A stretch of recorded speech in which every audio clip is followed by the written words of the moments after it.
জঙ্গলের চারিদিকটা ঘুটঘুটে অন্ধকার, মুষলধারে বৃষ্টি পড়ছে। খোলা আকাশের নিচে দাঁড়িয়ে রয়েছে 5জন ব্যক্তি। তাদের মধ্যে একজন হাত পা বাঁধা অবস্থায় মাথা নিচু করে মাটিতে হাত ডুকরে বসে আছে, আর তার সামনে দাঁড়িয়ে আছে বাকি 4জন ব্যক্তি। তাদের মুখটা বোঝাই যাচ্ছে না, কারণ তারা মাস্ক পরে রয়েছে। সবাই একদম বৃষ্টিতে ভিজে কাক ভেজা হয়ে রয়েছে। 4জন ব্যক্তির মধ্যে একজনের হাতে রয়েছে একটি মশাল, এবং তাদের মধ্যে একজন সবার সামনে দাঁড়িয়ে রয়েছে, যা থেকে বোঝা যায় যে এই ব্যক্তিটাই হলো তাদের লিডার।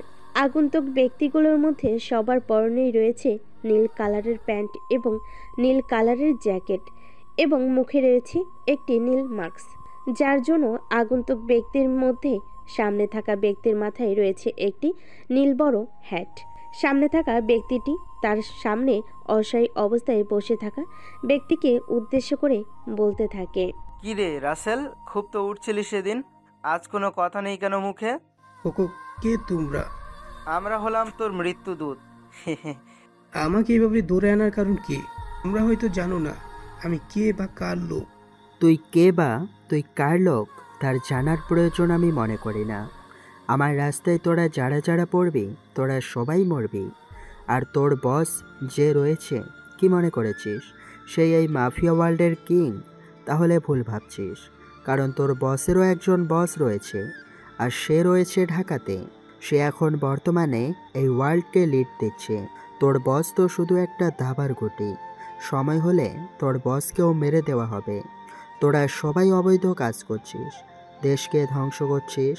তোদের সবার মাথার উপরে যে রয়েছে তাকে ধ্বংস করতে এবার আমি চলে এসেছি, যে তোর বস সহ তার বসকে মেরে এই ওয়ার্ল্ডের কিং হব। আসল রাজা চলে এসেছে, এবার রাজা তার মতো করে খেলবে। আমি তোদের সমস্ত কাজকর্ম অবৈধ ঘাটে সমস্ত কিছু ধ্বংস করে দেব, আর তার শুরুটা হবে তোর মৃত্যু দিয়ে। কোকো, কে আপনি? কে আমি শুনবি? শোন তাহলে, আমি হলাম রাফেল। এই কথা বলার সাথে সাথে প্রচণ্ড জোরে বিদ্যুৎ চমকায়, এবং তারপরই রাফেল তার বন্দুক দিয়ে পরপর 2টি গুলি চালায়, এবং গুলি দুটি তার কপাল ভেদ করে বেরিয়ে যায়। পড়ে থাকে শুধু রাসেলের নিথর দেহ। রাফেল হাসতে থাকে, জোরে জোরে হাসতে থাকে। তার কপাল বেয়ে বেয়ে বৃষ্টি গড়িয়ে পড়ছে। তারপর তার সাথে থাকা বাকি 3জনকে রাফেল বলে, তোরা তোদের কাজ করতে থাক, আর সূচনা করতে থাক এক ভয়ঙ্কর মৃত্যুর খেলা, যেখানে থাকবে রিভেঞ্জ অ্যান্ড রেমেডি, অর্থাৎ প্রতিশোধ এবং প্রতিকার। ওকে ভাই। মা, আমি অনেক কষ্টে চান্স পেয়েছি, এর জন্য আমি 2 বছর গ্যাপ দিয়েছি, আর এখন আমার স্বপ্ন পূরণ হওয়ার পর তুমি আমাকে সেখানে যেতে দিচ্ছ না? না, তোর যাওয়া হবে না শহরে। এমনিতেই আমি তোর বাবাকে হারিয়েছি, এরপর থেকে আমি সবসময় আতঙ্কে থাকি তোকে নিয়ে। মা, এই ভার্সিটির সবার স্বপ্ন থাকে, আর এই এত ভালো একটা পজিশনে চান্স পাওয়ার পর তুমি আমায় বলছো যে আমায় তুমি যেতে দিবে না? তুই এখানে কোথাও পড়াশোনা কর, শহর থেকে তোকে আর রাইসাকে নিয়ে গ্রামে এসেছি। গ্রামের মানুষের এত কথা শুনেছি, কি আবার তোকে শহরে পাঠানোর জন্য? আর শহরে খরচ অনেক, অত খরচ চালাবে কে শুনি? আরে আমার মা, ওখানে গেলে আমি যে পরিমাণে টিউশনি পাবো, আর ওখানে টিউশনির যে ভ্যালু, তা দিয়ে আমার খুব ভালো করেই চলে যাবে। আর তারপরেও আমি বাসায় কিছু পাঠাতে পারবো। তারপরও তোর শহরে যাওয়া হবে না। আপু, তুই তো কিছু বল, মাকে বোঝা না একটু। রাইসা এতক্ষণ ধরে শুধু মা ছেলের কথা শুনছিল। তন্ময়ের কথা শুনে এবা সে বলতে থাকে, মা, তন্ময় তো ঠিকই বলেছে, এবার তো বড় হয়েছে, এবার ওকে একটু বাইরে ছাড়ো। আর ও যে ভার্সিটিতে চান্স পেয়েছে তা সবার স্বপ্ন, আর আমাদের বাবারও তো স্বপ্ন ছিল তার ছেলে এই ভার্সিটিতে পড়বে, যেখান থেকে সে নিজেও পড়েছে। এভাবে অনেক বোঝানোর পর রেহেনা বেগম রাজি হয় তন্ময়কে ঢাকা পাঠানোর জন্য। কালকে তন্ময় ঢাকা যাবে এবং একটি ম্যাচে উঠবে। তারপর থেকে সে তার ভার্সিটির লাইফ শুরু করবে। যদিও তার ভার্সিটি লাইফ শুরু হওয়ার কথা ছিল আরও 2 বছর আগে, কিন্তু কী কারণে যে সে 2 বছর গ্যাপ রেখেছে তা সবারই অজানা। রেহেনা বেগম হলেন তন্ময়ের মা। তাদের পরিবারে মোট জনসংখ্যা 3 জন। তন্ময়, তন্ময়ের মা এবং তার বড় বোন রাইসা। তন্ময়ের যখন 11 বছর ঠিক তখন তার বাবা মারা যায়। এই মারা যাওয়ার পিছনেও একটি কাহিনী রয়েছে। তারপর রেহেনা বেগম তার ছেলে মেয়েকে নিয়ে শহর থেকে গ্রামে চলে আসে এবং গ্রামের মানুষজন তাকে অনেক কথা শোনাতে থাকে, কিন্তু রেহেনা বেগম সেগুলোকে পাত্তা না দিয়ে তিনি তার আদর্শে, তার স্বামীর আদর্শে তার ছেলে মেয়েদের মানুষ করতে থাকেন। আজ তার ছেলে মেয়ে কত বড় হয়ে গেছে। তন্ময়ের ঢাকা যাওয়ার দিন। তন্ময় তার ব্যাগপত্র গুছিয়ে নিয়ে তার বাড়ির গেটের বাইরে বের হয়েছে। সামনে দাঁড়িয়ে রয়েছে তার মা এবং তার বোন। রেহেনা বেগম তন্ময়কে জড়িয়ে ধরে কাঁদতে কাঁদতে বলে, ভালো মতো পড়াশোনা করবি বাবা, কোনো সমস্যা হলে আমায় জানাবি। তোকে ছাড়া যে কিভাবে থাকবো আমি। তন্ময়ের চোখ দিয়ে দুফোঁটা জল গড়িয়ে পড়ে। তুমি কোনো চিন্তা করবে না মা, আপু তো আছেই। আপু তোমার খেয়াল রাখবে আর খাওয়া দাওয়া ঠিক মতো করবে। তন্ময় তার আপুর কাছে যায়। রাইসা তার ভাইকে জড়িয়ে ধরে কাঁদতে কাঁদতে বলে, ভালো মতো থাকবি বাদর ছেলে, কারোর সাথে কোনো রকম ঝগড়া করবি না, সময় করে খাওয়া দাওয়া করবি, পড়াশোনা মনোযোগ দিয়ে করবি। তোকে অনেক মিস করব ভাই। আমিও তোকে খুব মিস করবো রে আপু। ভালো থাকিস আর মার খেয়াল রাখবি। তুই তো সবটাই জানিস। আর আমার জন্য দোয়া করবি, আমি যেন আমার লক্ষ্যে সফল হইতে পারি। তুই ভালোভাবে যা, এখন বাসের টাইম হয়ে যাচ্ছে। তন্ময় তার মা এবং বোনের কাছ থেকে বিদায় নিয়ে ঢাকার উদ্দেশ্যে পাড়ি দেয়। বাসে বসে থাকা অবস্থায় তার মনে কিছু একটা চলছে এবং সে নিজেই মনে মনে বলছে যে সব কিছু সত্য হতে চলেছে। ধীরে ধীরে আমি আমার উদ্দেশ্যে অটুট। প্রতিটা মুহূর্তে আমাকে যে অতীত স্মৃতি কুড়ে কুড়ে খেয়েছে, এবার থেকে তার ধ্বংস শুরু হতে চলেছে। তন্ময় হঠাৎ কী সব ভাবছে। সে তো ঢাকায় যাচ্ছে পড়ার উদ্দেশ্যে, তবে কি পড়াশোনার পাশাপাশি রয়েছে আরও কোনো এক লক্ষ্য যা সে গ্রাম থেকে কখনো পূরণ করতে পারতো না? তন্ময় তার ফোন বের করে সামাজিক যোগাযোগ মাধ্যম ফেসবুক স্ক্রল করতে থাকে এবং তার সামনে একটি মিডিয়ার একটি রিপোর্ট আসে। তাতে ছিল, আজ সকালে ঢাকা শহরের এমপি রফিক সাহেবের খুবই কাছের লোক রাসেলের মৃতদেহ উদ্ধার করেছে পুলিশ, যা একটি খুন বলে শনাক্ত করেছে আইন শৃঙ্খলা বাহিনী। কারণ এই লাশটির পাশে রক্ত দিয়ে লেখা ছিল you are the next target এবং তারই নিচে লেখা ছিল রাফেল। এখন প্রশ্ন দাঁড়ায় যে কে এই রাফেল, কেনই বা সে রাসেলকে হত্যা করলো? এর পিছনে কি রয়েছে কোনো পুরনো শত্রুতা নাকি অন্য কোনো রহস্য? জানতে হলে অবশ্যই থাকতে হবে আরবি টিভির সঙ্গে। খবরটি দেখে তন্ময় একটু মুচকি হেসে ফোনটা রেখে দেয়। দেখতে দেখতে কিছুক্ষণ পর সে ঢাকায় প্রবেশ করে এবং বাস থেকে নেমে সে তার মেসে চলে যায়। কালকে তার ভার্সিটির প্রথম দিন, তাই সে নিজেকে একটু মানসিকভাবে প্রস্তুত করতে থাকে। সে ভাবছে, নতুন শহর, নতুন পরিবেশ, নতুন মানুষজন, আর সব থেকে বড় বিষয় বড় একটা ভার্সিটি, যেখানে আমার মতো একটা গ্রাম থেকে উঠে আসা ছেলে চান্স পেয়েছে। আর কালকেই আমার প্রথম দিন। শুনেছি ভার্সিটিতে নাকি র্যাগিং হয়। তা কি আসলেই সত্য? সরকার নাকি এগুলো বন্ধ করে দিয়েছিল। এরকম নানান কথাবার্তা সে ভাবতে থাকে। একটা সময় সে ঘুমিয়ে পড়ে। এতটা জার্নি করে এসেছে, ক্লান্ত শরীর, তাই বিছানায় গা দিতেই তার দু চোখ নিদ্রায় চলে আসে। রাত 10:22। কিরে রাসেল, এ অবস্থা কি করে হলো? আসলে আমরা কেউ কিচ্ছু বুঝতে পারছি না, কি থেকে যে কি হয়ে গেল। কার এত বড় সাহস যে আমার লোককে মেরেছে? কোনো খোঁজ কি পেয়েছিস? সেভাবে তো কোনো খোঁজ খবর পাইনি, তবে রাসেলের লাশের পাশে একটা নাম লেখা ছিল। সেই নামটা হলো রাফেল। আরও লেখা ছিল you are the next target. যে এই কাজটা করেছে তার শত্রুতা রাসেলের সঙ্গে নয়, তার শত্রুতা হচ্ছে আমার সঙ্গে। তার টার্গেট আমি। কিন্তু চিন্তা নেই, আজ অবধি আমার সাথে যেই লাগতে এসেছে তারা কেউই আর বেঁচে ফিরেনি, কারণ আমার মাথার উপর হাত রয়েছে মন্ত্রী সাহেবের। তাই কোনো চিন্তা নেই। হ্যাঁ বস, ও আপনার কিছু করতে পারবে না। হ্যাঁ, তবে ওকে আমি যদি আমার সামনে পাই, ওকে আমি নিজের হাতে মারবো। পরের দিন সকালবেলা তন্ময় রেডি হয়ে ভার্সিটির উদ্দেশ্যে রওনা দেয়। সে তো গ্রাম থেকে এসেছে, তাই সে শহরের পরিবেশ সম্বন্ধে অতটা অবগত নয়। তার পরনে জামা কাপড় খুবই কম দামি আর অতটা ভালো নয় বাকি ছেলে মেয়েদের তুলনায়। চুলে তেল দিয়ে এসেছে তন্ময়। কাঁধে একটা কম দামি ব্যাগ, তাতে গুটি কয়েক বই রয়েছে। তন্ময়ের আর্থিক অবস্থাও অতটাও ভালো নয়। তন্ময় ভার্সিটির গেট দিয়ে ভিতরে প্রবেশ করে অবাক হয়ে একটু দাঁড়িয়ে যায় আর মনে মনে বলতে থাকে। আমি কোথায় এলাম? কত বড় মাঠ, কত বড় বিল্ডিং, সাজানো গোছানো সব। কত ছেলে মেয়ে ভার্সিটিতে গ্রুপ করে করে আড্ডা দিচ্ছে, আর ওদের পরনে জামা কাপড় আমার থেকে অনেক উন্নত। এদের সাথে কি আমি নিজেকে খাপ খাইয়ে নিতে পারবো? তন্ময় ভার্সিটির নবীনবরণ অনুষ্ঠানেও যেতে পারেনি, তাই আর কারোর সাথে কোনো পরিচয় নেই। বলতে গেলে অনেকটা দিন পরে সে ভার্সিটিতে আসতেছে।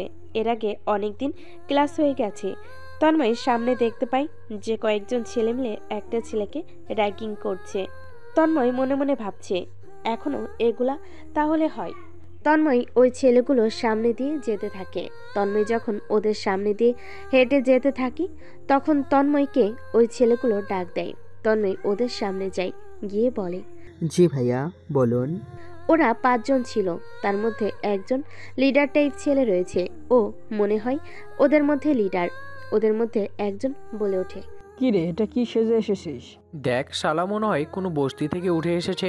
এই রাফিন, বলতো এর সাথে কি করা যায়? রাফিন হলো লিডার টাইপ ছেলেটা। দাঁড়া, একে দিয়ে একটু ভালোভাবে বিনোদন নিতে হবে। এই বলে রাফিন তার পকেট থেকে একটা চিঠি বের করে। চিঠিটা তন্ময়ের হাতে দিয়ে সে বলতে থাকে, এই চিঠিটা ওই মেয়েকে গিয়ে দিয়ে আয়। একটা মেয়েকে দেখিয়ে বলে রাফিন, আমি কেন যাব? কিরে, তুই আমাদের উপরে কথা বলছিস? এই বলে রাফিন তন্ময়ের গালে কষে একটি চড় মারে। রাতুলের বাম গালটা লাল হয়ে যায়। সে বাম গালে হাত দিয়ে মাথা নিচু করে থাকে। যা, চিঠিটা দিয়ে আয় ওকে। তন্ময় আর কোনো কথা বলে না। সে রাফিনের কাছ থেকে চিঠিটা নিয়ে মেয়েদের দিকে এগিয়ে যেতে থাকে। রাফিন যে মেয়েকে চিঠি দিতে বলেছিল, সে পিছনে ঘুরে দাঁড়িয়ে তার বান্ধবীদের সাথে গল্প করছিল।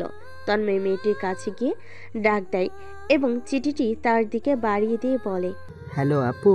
তন্ময়ের ডাকে মেয়েটি তন্ময়ের দিকে ঘোরে এবং বলে, জি বলুন।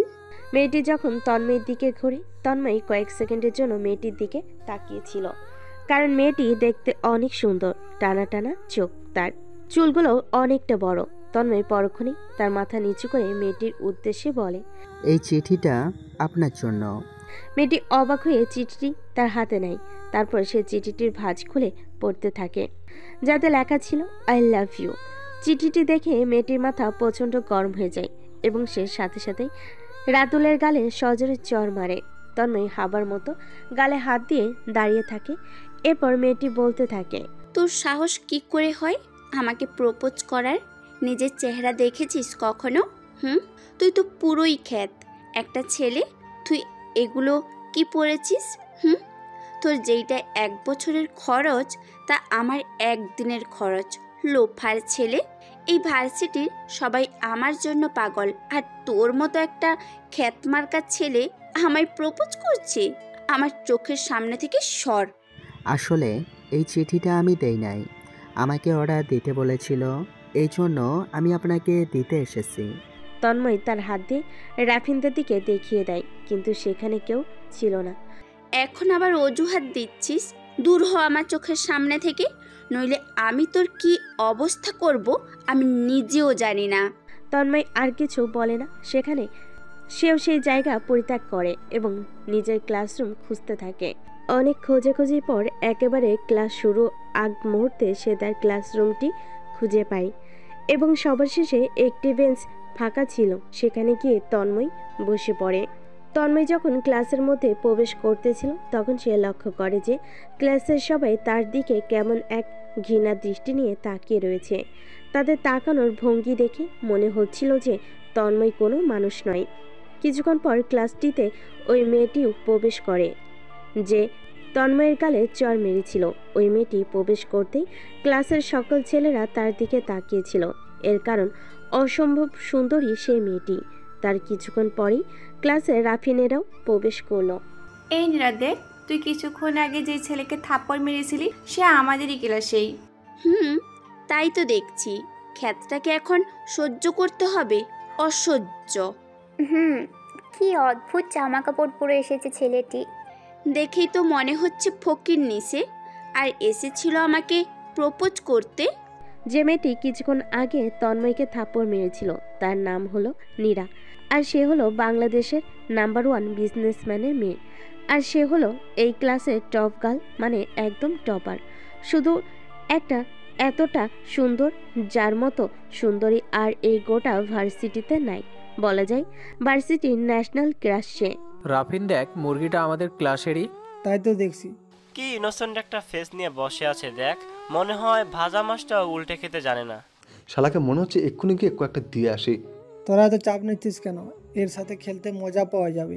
রাফিন হলো খুব নামি দামি ব্যবসায়ী এবং রাজনীতিবিদ আজমল সাহেবের ছেলে, এবং সে বর্তমানে এই ভার্সিটির সভাপতি এবং বর্তমান এমপি রফিক সাহেব এবং আজমল সাহেব খুবই ভালো বন্ধু। বাবার পাওয়ার খাটিয়ে রাফিন অনেক খারাপ কাজ করে বেড়ায়, এমনকি প্রথম বর্ষের ছেলে হয়েও সে ভার্সিটিতে সবাইকে র্যাগিং করে, এমনকি সিনিয়রদেরও ছাড়ে না।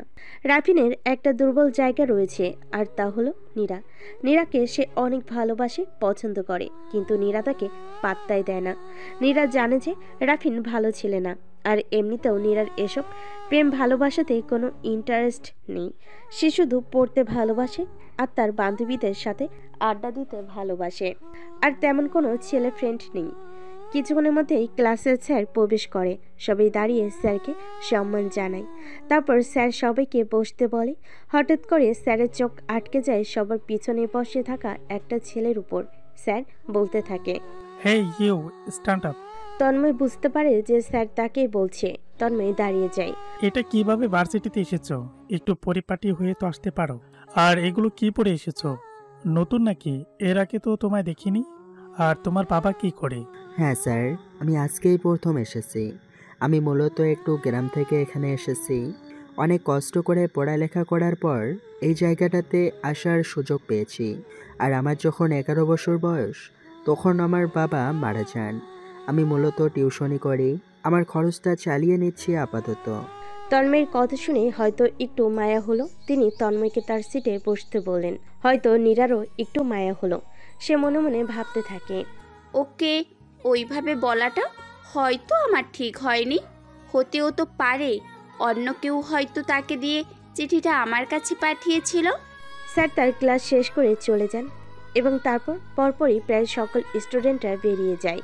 তন্ময়ও তার কাঁধে ব্যাগটি নিয়ে ক্লাসরুমের বাইরে বেরিয়ে আসে এবং ক্যাম্পাসের একটি ফাঁকা জায়গাতে বসে পড়ে।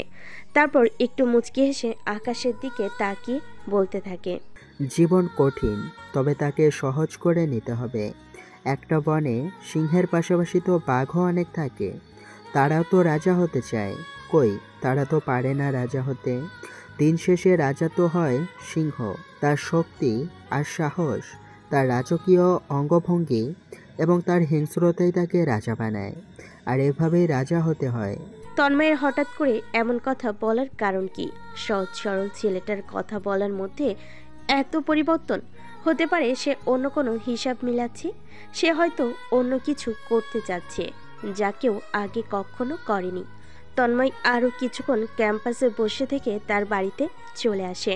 তন্ময় বাড়িতে চলে আসে। তারপর হঠাৎ তার ফোনে একটি কল আসে। হ্যাঁ কাকু, বলো, ওদিকের কি খবর? এদিকে সব ঠিকঠাক রয়েছে, তোমার কথা অনুযায়ী সব কিছু হচ্ছে। ওকে কাকু, সবটা প্ল্যান মাফিক করতে থাকো। একটা মুরগিও যেন বাদ না যায়। আজকের পিকনিকটা হবে আরও জমজমাট। ঠিক বলেছ, আমি নিজের চোখে সবটা প্রত্যক্ষ করেছি, কতটা নির্মমভাবে ওরা ওই হত্যাকাণ্ডটি চালিয়েছে। সব কিছুর হিসাব হবে, কেউই বাদ যাবে না। কেই? আশরাফ? আর এতটুকু তো বোঝাই যাচ্ছে যে তন্ময় শুধুমাত্র পড়াশোনার জন্য ভার্সিটিতে আসেনি। এর পেছনে রয়েছে অনেক অজানা রহস্য, যার জট খুলবে কখন তা কেউই জানে না। রাত 1:22। ছোট্ট একটি ঘরে দুটি চেয়ারে দুজন মানুষ হাত পা এবং মুখ বাঁধা অবস্থায় রয়েছে। তাদের মুখ দিয়ে শুধু গঙ্গানোর আওয়াজ বেরোচ্ছে। তাদের মাথার উপর ছোট্ট একটি সিলিং ফ্যান ঘুরছে এবং ঘরটি আলোকিত হয়ে আছে 40 ওয়াটের একটি লাল বাল্বের আলোতে। কিছুক্ষণ পর ঘরে 3 জন ব্যক্তি প্রবেশ করলো। তাদের মুখে মাস্ক পরা, আর এরা হলো রাফেল ও তার লোকজন। তাদের মুখের বাঁধনটি খুলে দেওয়া হলো। কিরে, কেমন আছিস জসিম আর আদনান? কে তুই? আমি কে তা জানতে চাস? শোন তাহলে, আমি কে। আমি হলাম তোদের মৃত্যুদূত রাফেল। রাফেল? কিরে, তোতলাচ্ছিস কেন? ভয় পাইলি নাকি? রাফেল নামটা তো এখনও খুব একটা ভাইরাল নয়, তবে খুব শীঘ্রই এই রাফেল নামের আতঙ্ক সারা দেশে ছড়িয়ে পড়বে। রাফেল নামটা নিয়ে বস একটু চিন্তিত ছিলেন, তবে তুই যে আমাদের ধরবি তা আমরা বুঝতে পারি না। রফিক ভাই তোকে ছাড়বে না। তোদের রফিক ভাই আমাকে ছাড়বে না নয়, আমি রফিককে ছাড়ব না, কুত্তার মতো করে মারব। শুধু রফিককে নয়, মন্ত্রী আশরাফুল, আজমল, এদের সবাইকে একসাথে করে মারব। এরা কেউই আমার হাত থেকে বাঁচতে পারবে না। তার আগে মরবি তোরা। তারপর ধীরে ধীরে তোদের সমস্ত অবৈধ কাজকর্ম, অবৈধ খাঁটি আমি ধ্বংস করে দেব। তখন বুঝবি সিংহ যখন শিকার করে তখন সে কতটা ভয়ানক হতে পারে। একটা কথা মনে রাখিস, সিংহ চলে এসেছে তার রিভেঞ্জ নিতে এবং দেশকে সন্ত্রাসমুক্ত করতে। আর শুনে রাখ, মৃত্যুর খেলা শুরু হয়ে গেছে। রাফেলের কথা শুনে জসিম ও আদনানের কপাল বেয়ে বিন্দু বিন্দু ঘাম ঝরছে। তাদের মনে ভয় ডানা বাঁধছে। মৃত্যু ভয়ে তারা যেন ছটফট করতে শুরু করলো। তারা রাফেলকে বলতে থাকে, আমাদের এবারের মতো মাফ করে দিন। আমরা আর এরকম অবৈধ কাজকর্মগুলো করব না, কিছুই করব না।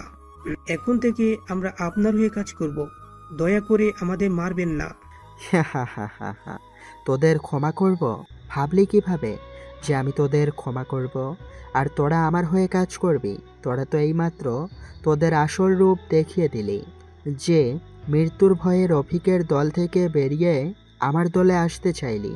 তোদের যদি ক্ষমা করে আমার দলে ঢোকাই, তোরা তো প্রথম আমাকে মেরে দিবি না, এর কি গ্যারান্টি আছে? তোরা আমার সাথে বিশ্বাসঘাতকতা করবি না? জসিম এবং আদনান বুঝতে পেরে গেছে যে এর সাথে কথা বলে লাভ নেই। এর মন বলে কোনো বস্তু নেই, দয়া বলে কোনো গুণ এর মধ্যে নেই। আচ্ছা, আপনি হঠাৎ আমাদের পিছনে লাগলেন কেন? এটার কারণ শুধু বলে দিন।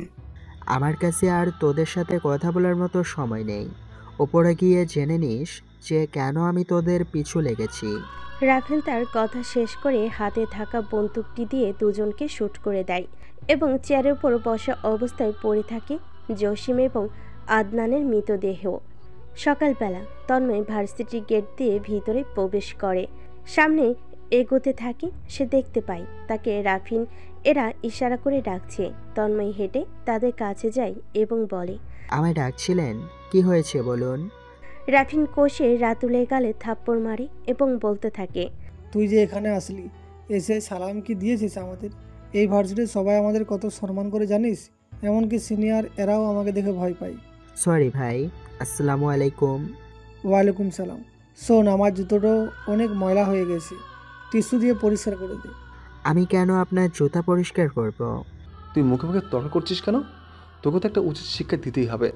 এই তোরা দাঁড়া, ওকে আগে কিছু বলিস না।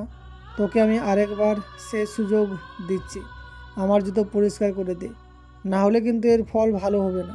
আমি পারবো না। পারবি না তো ঠিক আছে।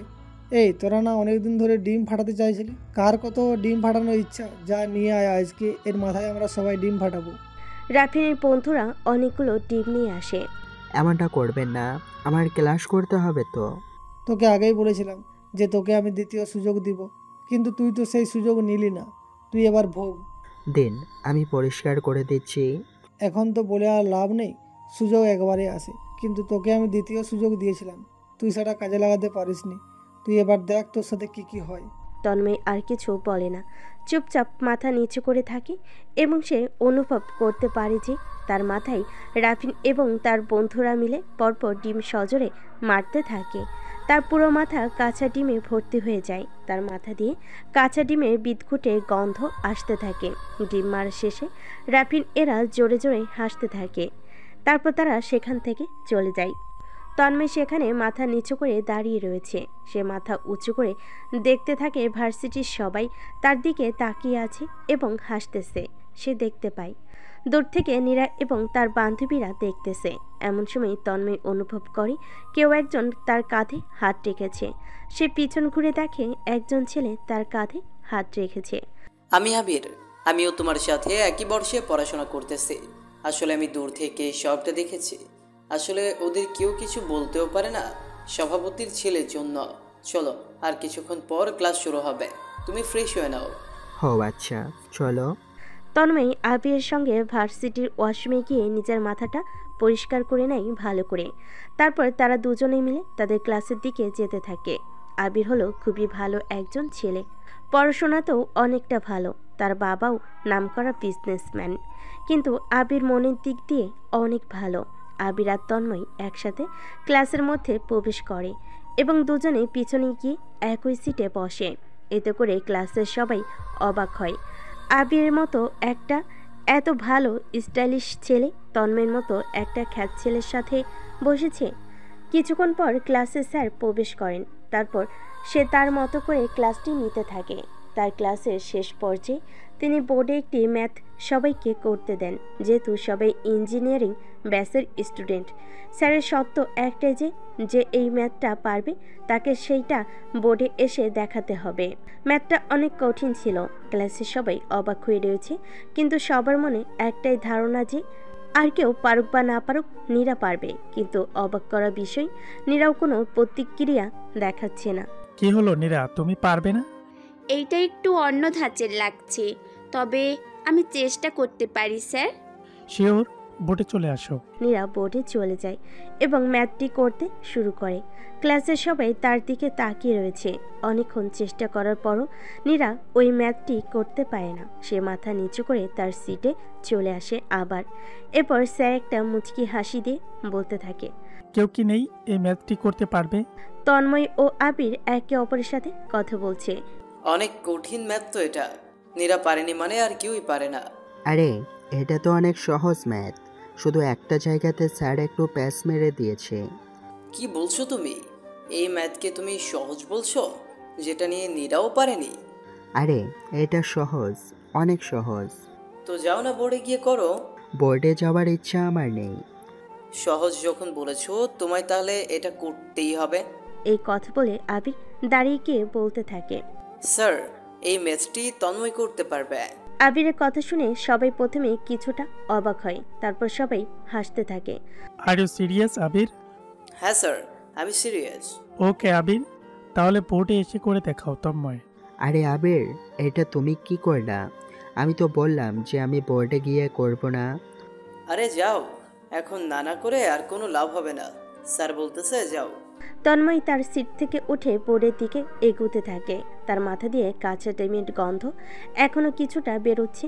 ক্লাসের সবাই এক কথায় মুখে হাত চেপে হাসতেছে।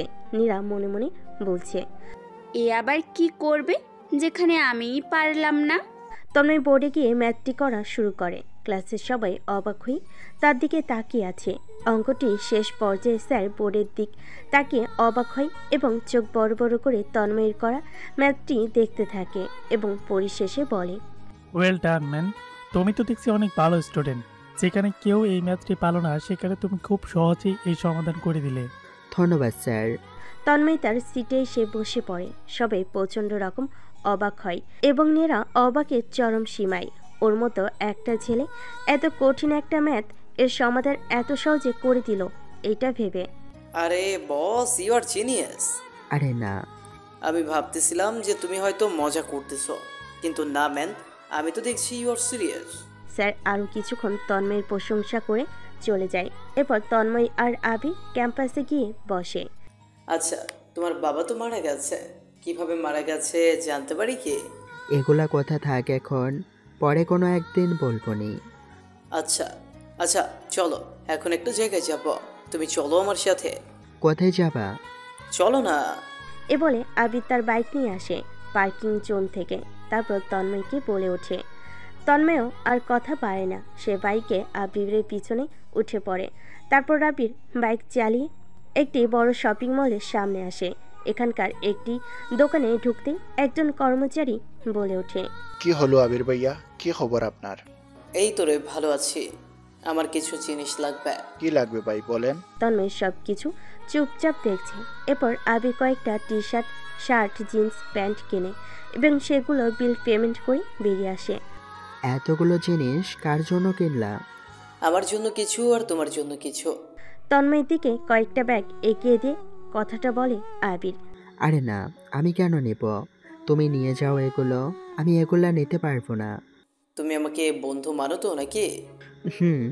তো আমি তোমাকে বন্ধু হিসেবে এইগুলো গিফট করলাম, কাল থেকে এইগুলো পরে আসবে। এগুলো তো অনেক দামি। দামি হয়েছে তো কি হয়েছে? আচ্ছা ঠিক আছে। তন্ময় আবিরের কাছ থেকে ব্যাগগুলো নেই। এই রে, আমার তো অনেকটা দেরি হয়ে গেছে, চলো তোমাকে নামিয়ে দিয়ে আসি। আমি একা যেতে পারবো, তুমি যাও, এমনিতেও তোমার দেরি হয়ে গিয়েছে। আচ্ছা ঠিক আছে। আবির ওইখান থেকে তার বাড়িতে চলে যায় এবং তন্ময়ও তার বাড়িতে চলে আসে। তন্ময় বাড়িতে আসার পর তার ফোনে একটি কল আসে। তন্ময় তার ফোনটি হাতে নেয় এবং দেখতে পায় গ্রাম থেকে তার মা ফোন করেছে। সে কলটা ধরে। হ্যালো বাবা। হ্যাঁ মা, কেমন আছো তোমরা? এই তো বাবা ভালো আছি, তুই কেমন আছিস? আমিও মোটামুটি ভালো আছি, তবে তোমাদের কথা খুব মনে পড়ে। আমারও বাবা। কেন যে তোকে শহরে পাঠালাম? আমি শহরে এসেছি তোমাদের মুখ উজ্জ্বল করতে, বুঝলাম? বুঝেছি। খাওয়া দাওয়া করছিস? হ্যাঁ মা, খেয়েছি। তোমরা খেয়েছো? হ্যাঁ আমরা খেয়েছি। আমার আপু কেমন আছে? তোর আপু অনেক ভালো আছে, আমার পাশেই বসে আছে। এই নিয়ে কথা বল। কিরে শয়তান, শহরে গিয়ে তো ভুলেই গেলি। আরে তোকে কি ভোলা যায় পেতনি? বুঝতেছিসই তো, নতুন জায়গা, আর তুই তো সবটা জানিসই। তোর কাজ কত দূর? অনেকটা এগিয়েছি। নিউজ কি দেখিস না তুই? টিভিটা অন কর, তাহলেই দেখতে পারবি। আচ্ছা ঠিক আছে। এখন তাহলে ফোন রাখছি, নিজের এবং মায়ের যত্ন নিস। তুই সাবধানে থাকবি। আচ্ছা। এই বলে তন্ময় তার ফোন কেটে দেয় এবং বিছানায় পিছন ঘুরে শুয়ে ভাবতে থাকে। আমি যেই লক্ষ্যে এখানে এসেছি তা আমাকে পূরণ করতেই হবে। আমার বাবার অসম্পূর্ণ সেই মিশন, স্বপ্ন আমি পূরণ করব। আমার উদ্দেশ্য সৎ, আমার কাজের ফলাফলটাও আসবে সৎ, শুধু মাধ্যমটা একটু ভিন্ন। এসব ভাবতে ভাবতে কখন যে তন্ময় ঘুমিয়ে পড়ে তা সে বুঝতে পারেনি। রাইসা টিভি অন করে এবং একটু চ্যানেলে নিউজ দেখতে থাকে। সেখানে বলছে, দেশের নিরাপত্তা কি তবে নড়বড়ে হয়ে গেল? কয়েকদিন আগেও একজনের লাশ পাওয়া গেল, আর আজকেও আরও 2টি লাশ পাওয়া গেছে এবং তার পাশে লেখা ছিল I am Raphael and you are the next target. আরে এই কাজগুলো একজনেরই করা, আর সে হলো রাফেল। সে তার ক্রাইম করার পর সবাইকে জানান দেয় যে এটা তারই কাজ। তবে কেন সে কাজগুলো করছে, কী বা শত্রুতা তার এদের সাথে? আমরা গোপন সূত্রে জানতে পেরেছি যে আজকে যে দুজন মারা গেছে তারা দুজন বর্তমান এমপি রাফিক সাহেবের সঙ্গে জড়িত। এখন হতেই পারে যে তারা কোনো রাজনৈতিক কারণে একে অপরকে চিনতে পারে। দেশের মানুষ এখন আতঙ্কে দিন কাটাচ্ছে, কারণ তারা জানে না যে কখন কি হবে তাদের সাথে। তারাও হয়তো হয়ে যেতে পারে রাফেলের নেক্সট টার্গেট। প্রশাসন ও এখন অনেকটা চিন্তিত যে কে এই রাফেল এবং যত দ্রুত সম্ভব তাকে ধরা, নয়তোবা প্রাণ যাবে আরও নিরীহ মানুষ। রাফেলের লক্ষ্য কি? কেন সে একের পর এক খুন করে চলেছে? তার কি কোনো দাবি রয়েছে, বা সে সরকারের কাছ থেকে কিছু চায়? কোনো কিছু সে খোলসা করে বলছে না, শুধুমাত্র একের পর এক খুন করছে এবং তার সিম্বল রেখে যাচ্ছে। এর অন্তিম পরিণতি কি হয় জানতে হলে থাকতে হবে আমাদের সঙ্গে। রাইসা পুরো খবরটি দেখার পর একটু মুচকি হেসে বলে, অন্তিম পরিণতি হবে মারাত্মক। কিরে, আবারও আমার 2 লোক মারা পড়েছে। ওরা আমার খুবই কাছের এবং কাজের লোক ছিল। তোরা কি করছিস? কে এই রাফেল? তোরা একে কেন খুঁজে বের করতে পারছিস না? আপনি শান্ত হন বস। এ খুবই ঠান্ডা মাথায় আমাদের সাথে খেলাটা খেলছে। সে একে একে আমাদের দলের গুরুত্বপূর্ণ সদস্যদের হত্যা করছে। আজমল সাহেব কি বলছে? ওর সাথে আমার কোনো কথা হয়নি এখানে, তবে মন্ত্রী সাহেবের কানে খবরটি পৌঁছেছে এবং তিনি আমার উপর ক্ষেপে আছে অনেক। যেভাবে হোক এই রাফেলকে ধরতেই হবে। হ্যাঁ বস, আমরা আমাদের সর্বোচ্চটা দিয়ে চেষ্টা করব। আমার মন বলছে কি জানিস, এ হয়তো আমাদের পুরনো কোনো শত্রু যে নতুন করে প্রতিশোধের বদলা নেওয়ার জন্য আবার নতুনভাবে ফিরেছে। এর কাজের ধরন সম্পূর্ণ আলাদা। এ চায় রিভেঞ্জ। জি বস, আপনি ঠিক বলেছেন। সকালবেলা তন্ময় ভার্সিটিতে প্রবেশ করছে। সে আজকে আবিরে কিনে দেওয়া পোশাক পরে এসেছে, যা তাকে একেবারে চেঞ্জ করে দিয়েছে। তার চুলগুলো আজকে আর অতটা এলোমেলো নেই, গোছানো অবস্থায় রয়েছে। এক কথায় এ যেন অন্য এক তন্ময়। সে যখন ভার্সিটিতে ঢুকছে তখন আশেপাশে সব মেয়েরা তার দিকে চোখ বড় বড় করে তাকিয়ে আছে, যেন চোখ দিয়ে তাকে গিলে খাবে। ক্যাম্পাসের মাঝখানে নীরা, তানিয়া এবং দিশা বসে আছে। ওই দেখ, একটা হ্যান্ডসাম কিউট ছেলে ভার্সিটিতে ঢুকছে। নীরা এবং দিশা তানিয়ার কথা শুনে ভার্সিটির গেটের দিকে তাকায়। উফ, কি স্টাইল রে। কি নীরা, তুইও তো দেখছি হা করে তাকিয়ে আছিস। এই নাকি তুই কোনো ছেলেকে পাত্তাই দিস না? আমি কই দেখলাম, তুই বললি জন্যই তো তাকালাম। তবে হ্যাঁ, ছেলেটা দেখতে অনেক সুন্দর, ইনোসেন্ট টাইপ ফেস। আরে ভালো করে দেখ, একে তো তন্ময়ের মতো লাগছে। নীরা এবং দিশা ভালো করে দেখে, তারপর বলে, আরে তন্ময়ের মতো না, এটাই তন্ময়। হ্যাঁ তাই তো, ওর মতোই তো দেখতে। ইস, ছেলেটা খ্যাত হয়ে থাকে জন্যই ওকে এরকম লাগে। কত কিনা বলেছি ওকে, এখন তো ওর সাথে প্রেম করতে মন চাচ্ছে। আমারও রে। তোরা কি পাগল হয়ে গেলি নাকি? হ্যাঁ রে, তন্ময়কে দেখে। রাফিন ও তার বন্ধুরাও ওই সময় ক্যাম্পাসের মধ্যেই ছিল। ওই মামা দেখ ওইটাকে। তারা সবাই তন্ময়ের দিকে তাকায়। কি রে, আজকে এ এত সেজেগুজে খ্যাত থেকে স্মার্ট হয়ে এসেছে কেন? তাই তো দেখছি, ওর তো পাখা গজাইছে। এমন ভাবে এসেছে কত মেয়েই যে ওর প্রেমে পড়ে যাবে। তোরা দাঁড়া, ওর ব্যবস্থা আমি করছি। এই বলে রাফিন ও তার বন্ধুরা তন্ময়ের দিকে এগোতে থাকে। এমন সময় তারা দেখতে থাকে যে তন্ময়ের কাছে আবির আসে। এই সবাই দাঁড়া, এখন ওকে কিছু বলিস না। আবির এসেছে ওখানে, ও এগুলো রেগিং পছন্দ করে না। তো কি হয়েছে, আমরা কি ওকে ভয় পাই নাকি? না থাক, আমি ওই খ্যাতের জন্য কোনো ঝামেলা চাই না। ঠিক আছে। আরে তন্ময়, তোমাকে তো পুরোই হিরো হিরো লাগছে। ধ্যাত, তুমি যে কি বলো। সত্যি রে ভাই। আচ্ছা, ধন্যবাদ। তন্ময় আর আবির ক্যাম্পাসে দাঁড়িয়ে আছে। এমন সময় ভার্সিটিতে আকাশ ও তার সাথে কিছু ছেলেপেলে ঢুকে। তাদের ঢোকা দেখে সবাই ক্যাম্পাস থেকে উঠে তাদের ক্লাসরুমের দিকে যেতে থাকে। এই আকাশ হলো এমপি সাহেব রফিকের ছেলে। বাবার পাওয়ারের অসৎ ব্যবহার করে অনেক জঘন্যতম কাজ করে সে। দিনরাত নেশায় মত্ত হয়ে থাকে, আর মেয়ে দেখলেই তো তার নেশা আরও দ্বিগুণ বেড়ে যায়। তন্ময়, ভেতরে চলো। কেন, কি হয়েছে? এরা খুবই খারাপ। বর্তমান এমপি রফিকের ছেলে হলো এই আকাশ। খুবই খারাপ একজন ব্যক্তিত্ব, মেয়েদেরকে সবসময় টিচ করতে থাকে। ও আচ্ছা, বুঝলাম। মেয়েদিকে টিচ করার কথা শুনে তন্ময়ের মাথা অনেকটা গরম হয়। সে নিজেকে কন্ট্রোল করে ভিতরে যেতে থাকে। এমন সময় আকাশ একটি মেয়ের ওড়না টেনে ধরে। মেয়েটা অনেক আকুতি মিনতি করছে, কিন্তু ও ছাড়ছে না। আবিরের মাথাও অনেকটা গরম হয়ে যায়। আবির তার পাশে তাকায়, দেখে যে তন্ময় তার পাশে নেই। সে যেই সামনে তাকায় এবং দেখতে পায় তন্ময় গিয়ে আকাশের হাত টেনে ধরেছে এবং আকাশ মেয়েটির ওড়না ছেড়ে দিয়েছে, যার ফলে মেয়েটি দৌড়ে কাঁদতে কাঁদতে ভার্সিটিতে ঢুকে গিয়েছে। কে রে তুই, আমার হাত টেনে ধরেছিস, আমার সাথে পাঙ্গা নিচ্ছিস? আমার নাম তন্ময়। মেয়েদেরকে আমি যথেষ্ট সম্মান করি, তাই আমার সামনে কোনো মেয়ের অসম্মান হবে তা আমি হতে দেব না। তাই নাকি? তাহলে আজ তোকে দুনিয়া থেকে সরিয়ে দিচ্ছে। শিকার যখন সিংহের কাছে নিজ পায়ে হেঁটে আসে, তখন সিংহের শিকার করার মজাটাই আর থাকে না। সিংহ চায় তার শিকারকে নিজে পরিশ্রম করে নিজের হিংস্রতা দেখিয়ে মারতে। আকাশ তন্ময়ের মুখে এই কথা শোনার পর কিছুটা অবাক হয়। তারপর সে তার সাথে থাকা ছেলেদেরকে বলতে থাকে, মার ওকে। তারপর হঠাৎ করে সবাই তন্ময়কে মারতে থাকে। ভার্সিটির সবাই ক্লাসের ভিতরে রয়েছে, বাইরে রয়েছে শুধু আবির এবং তন্ময়, যার মধ্যে তন্ময়কে এখন বেধরম মার খেতে হচ্ছে আকাশদের হাতে। আবির শুধু দূর থেকে দাঁড়িয়ে দেখতে যাচ্ছে নীরব দর্শকের মতো, কারণ সে জানে সে কিছুই করতে পারবে না। তন্ময়ের ঠোঁট ফেটে রক্ত পড়ছে, মুখের অনেক জায়গা কেটে গেছে, কিন্তু তন্ময় একটিবারের জন্য তাদেরকে আটকানোর চেষ্টা করেনি। চুপচাপ মার খেয়ে যাচ্ছে সে। তাই হয়েছে, থাম তোরা, আর মারিস না, মায়া হচ্ছে আমার, ছেড়ে দে ওকে। তারপর তারা ওখান থেকে চলে যায়। তন্ময় মাটিতে পড়ে থাকে। ওরা চলে যাওয়ার পর আবির দৌড়ে তন্ময়ের কাছে আসে। তোমায় তো আমি বললাম যে ওরা ভালো না, তবুও তুমি কেন ওদিকে গেলে?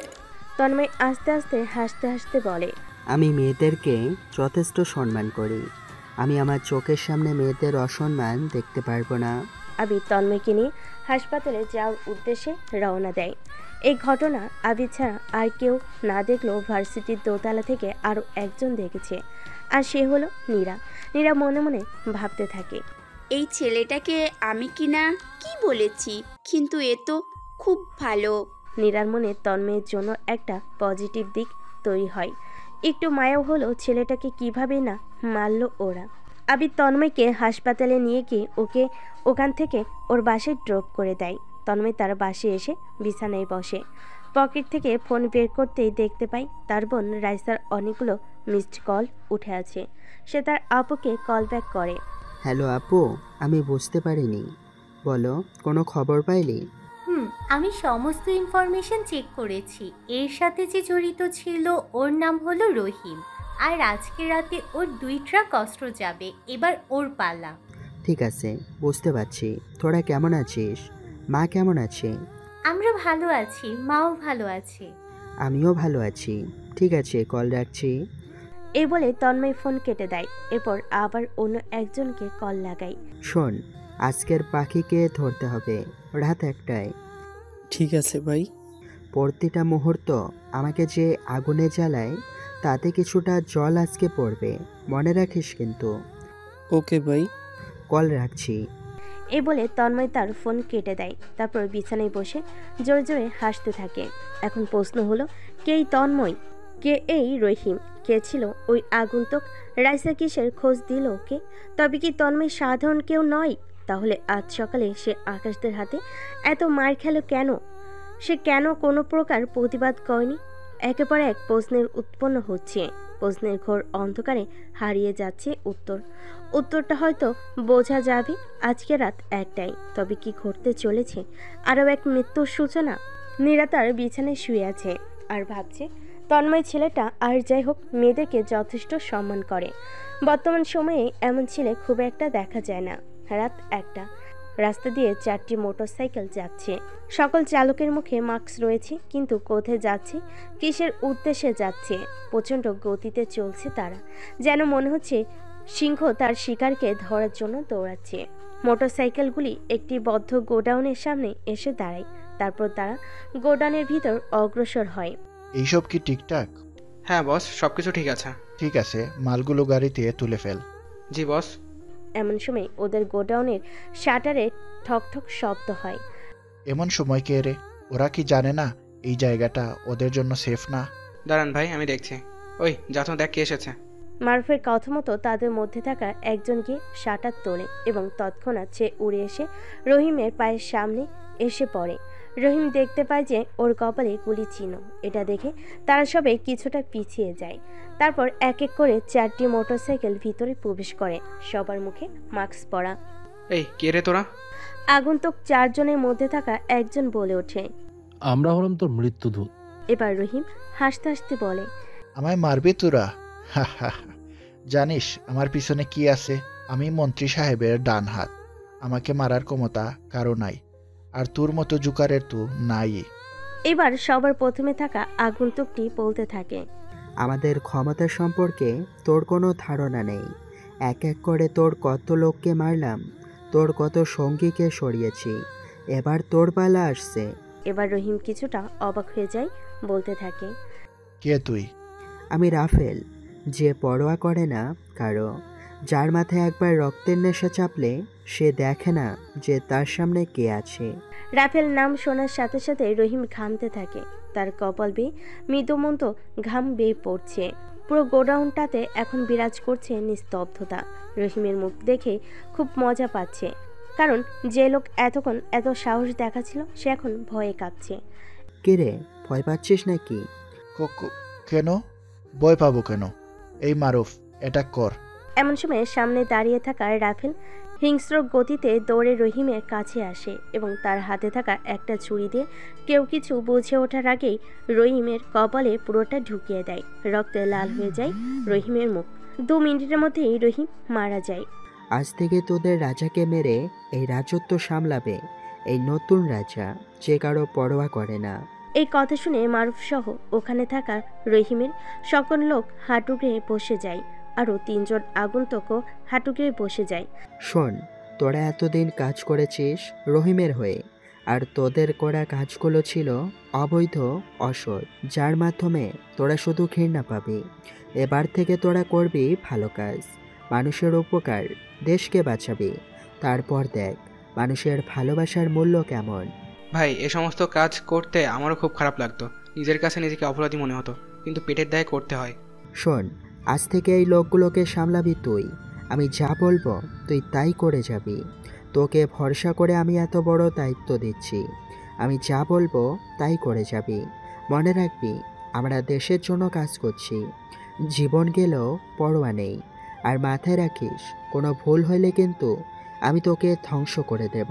আর বিশ্বাসঘাতকতার কোনো ক্ষমা নেই আমার কাছে। ভাই জান দিয়ে হলেও আপনার সব আদেশ মেনে চলবো। জীবন থাকতে আমি আপনার বিশ্বাস ভাঙবো না। যারা যারা এই মিশনে থাকতে চাও না বলো আমাকে, আমি কাউকে জোর করব না। তবে যারা এই মিশনে ঢুকবে তারা আর বেরোতে পারবে না।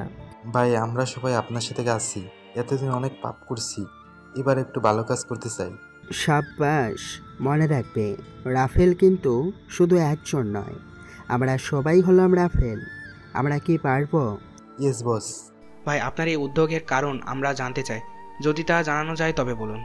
বাকি তিনজন আগন্তুকও বলতে থাকে। হ্যাঁ ভাই, আমরাও জানতে চাই, আমাদেরও আপনি কখনো পুরো ঘটনা বলেননি। রাফেল কিছুক্ষণ চুপ থেকে বলে, শুনবি তোরা? তবে শোন। এই বলে রাফেল তার মুখের মাস্ক খুলে ফেলে। রাফেল মাস্ক খোলার পর তার পুরো মুখ এখন স্পষ্ট দেখা যাচ্ছে। আরে এ তো তন্ময়, তাহলে তন্ময়ই হলো রাফেল। তন্ময়ই এত ধ্বংসযজ্ঞ চালিয়েছে। সহজ সরল ছেলেটার এত বড় একটা ব্যক্তিত্ব। এই বয়সে এই ছেলেটা দেশকে সন্ত্রাস মুক্ত করার শপথ নিয়ে নিয়েছে। শুধু কি দেশপ্রেম নাকি রয়েছে আরও কোনো কারণ? তন্ময়ের মাস্ক খোলা দেখে বাকি তিনজন আগন্তুকও তাদের মুখের মাস্ক খুলে ফেলে। আর এরা হলো অভ্র, প্রীতম, জয়। এরা তন্ময়ের খুব কাছে মানুষ। এদের নিয়েই শুরু হয় রাফেলের যাত্রা। অতীত, তন্ময় যখন 11 বছর তখন তার বাবা মারা যায়। যে মৃত্যুটা স্বাভাবিক ছিল না, ছিল অস্বাভাবিক। তন্ময়ের বাবা ছিলেন তখনকার সময় সেনাবাহিনীর জেনারেল এবং সেনাপ্রধান মোহাম্মদ মহসিন খান। তিনি ছিলেন অত্যন্ত দেশপ্রেমিক। দেশের জন্য জীবন দিত একবারও ভাবতেন না। তার জন্য তিনি ফ্যামিলিকে খুব একটা সময় দিতে পারতেন না, যার কারণে তিনি বিভিন্ন ধরনের মিশনে থাকেন এবং তার ফ্যামিলি সেই সময়টাকে ঢাকাতে থাকতেন। তিনি হঠাৎ কোনো একদিন জানতে পারেন যে বর্তমানের একজন মন্ত্রী দেশকে অস্থিতিশীল করার চেষ্টা রয়েছে এবং তিনি যত ধরনের অবৈধ কাজকর্ম আছে সব করে থাকে। সেই মন্ত্রী এতটা টাকার নেশা যে তিনি টাকার জন্য সব কিছু করতে পারেন। দেশের মধ্যে যত অরাজকতা সৃষ্টি হতো সব কিছুর মূলেই ছিল এই মন্ত্রী এবং তার কিছু সাঙ্গপাঙ্গ। তারপর থেকে জেনারেল মহসিন খান, সেই মন্ত্রী আশরাফুল তার উপর কড়া নজর রাখতে থাকেন। মহসিন খান গোপন শুনতে জানতে পারেন যে আশরাফুলরা এবার দেশে সন্ত্রাসী কর্মকাণ্ড খুব ভয়ঙ্করভাবে চালাবে, সাথে 200 জন নারীকে পাচার করবে। মহসিন খান ঠিক করে যেভাবেই হোক তাকে আটকাতে হবে। তিনি ঠিক করেন যে তিনি ডাইরেক্ট ক্রসফায়ার চালাবেন। তিনি তার এজেন্টদের কাজে লাগিয়ে অপেক্ষার প্রহর গুনতে থাকে। শোন, কালকে কিন্তু যেভাবে হোক 200 জনকে ওপারে পাচার করতেই হবে। হ্যাঁ স্যার, আমরা যেভাবেই হোক কাজটা কমপ্লিট করব। স্যার, আমি শুনতেছি যে মহসিন খান আমাদের এই মিশনের বিষয়ে নাকি খবর রাখছে। ও কিছু করতে পারবে না। ও আমাদের গোপন ঠিকানার কথা কখনোই জানতে পারবে না। Okay sir. মহসিন খান তার এজেন্টের থেকে খোঁজ লাগিয়ে জানতে পারে যে আগামীকাল তারা 200 জন নারীকে পাচার করবে এবং তারপরের দিন দেশে বিভিন্ন জায়গায় বিস্ফোরণ ঘটাবে এবং দেশকে অস্থিতিশীল করবে। যা শোনার পর তিনি তার ফোর্সদেরকে রেডি করেন এবং দেশকে বাঁচানোর জন্য নিজের সবটা দিয়ে প্ল্যান রেডি করতে থাকেন। সেনাবাহিনীতে মহসিন খানের পরে রয়েছে আশরাফ এবং উনি হলেন মহসিন খান খুব কাছের মানুষ। মূলত এই মিশনকে লিড করবে মহসিন খান এবং আশরাফ। রাত 1টা। 200 জন নারী রেডি করা হয়েছে। এখন তারা পাচার হবে বাইরের দেশে।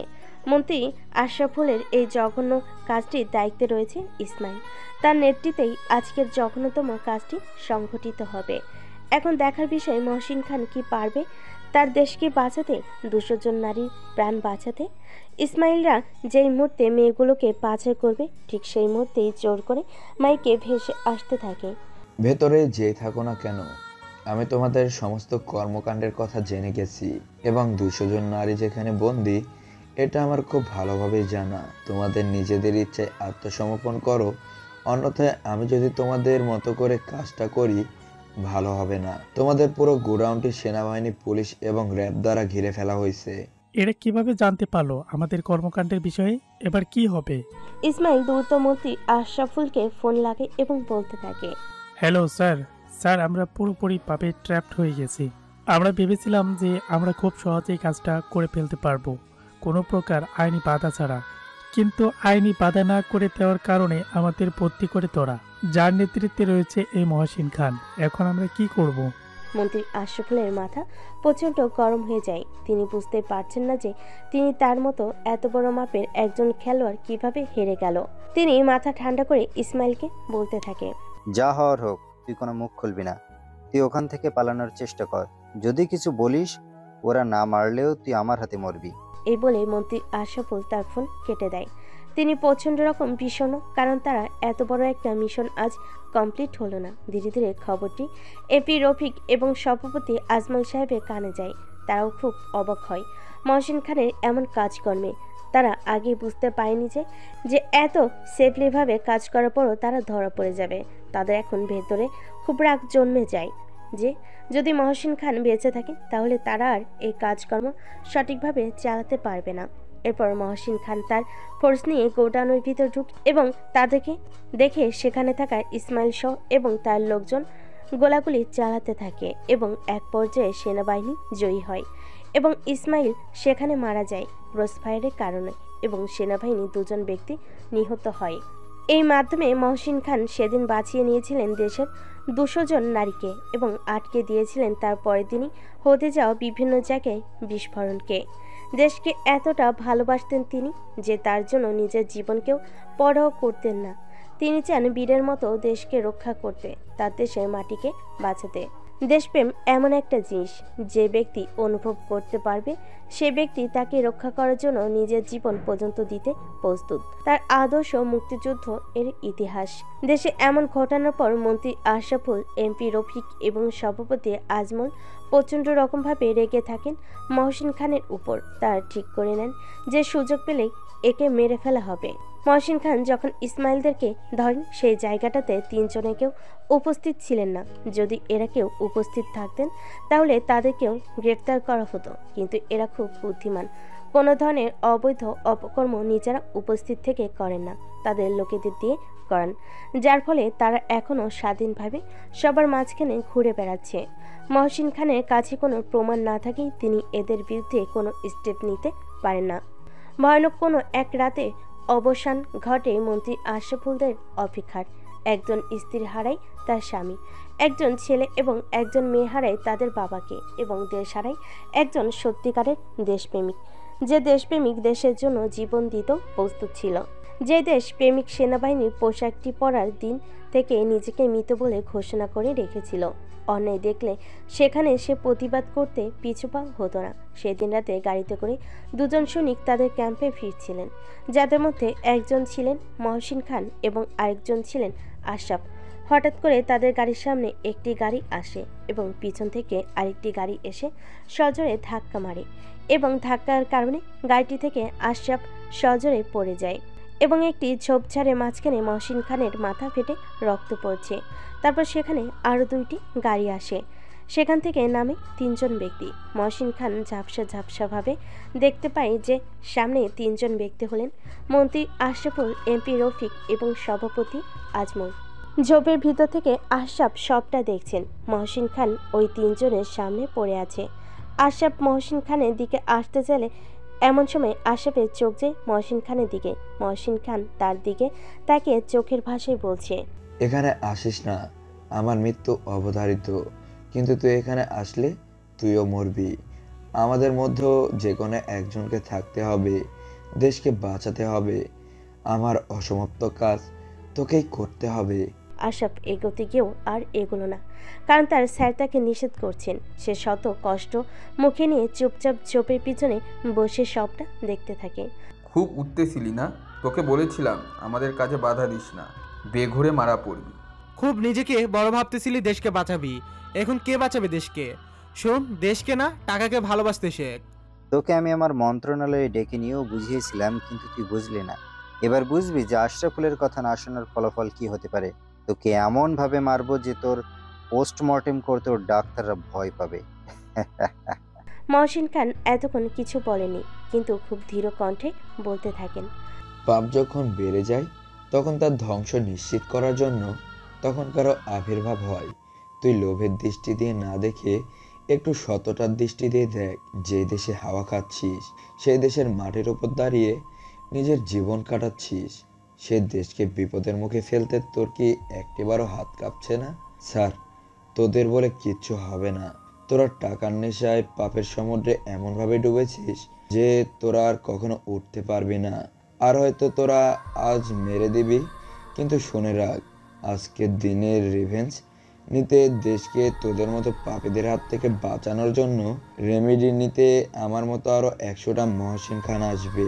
তার কাজের মাধ্যমে যাই হোক, কিন্তু ফলাফলটা আসবে দেশের ভালোর দিকেই।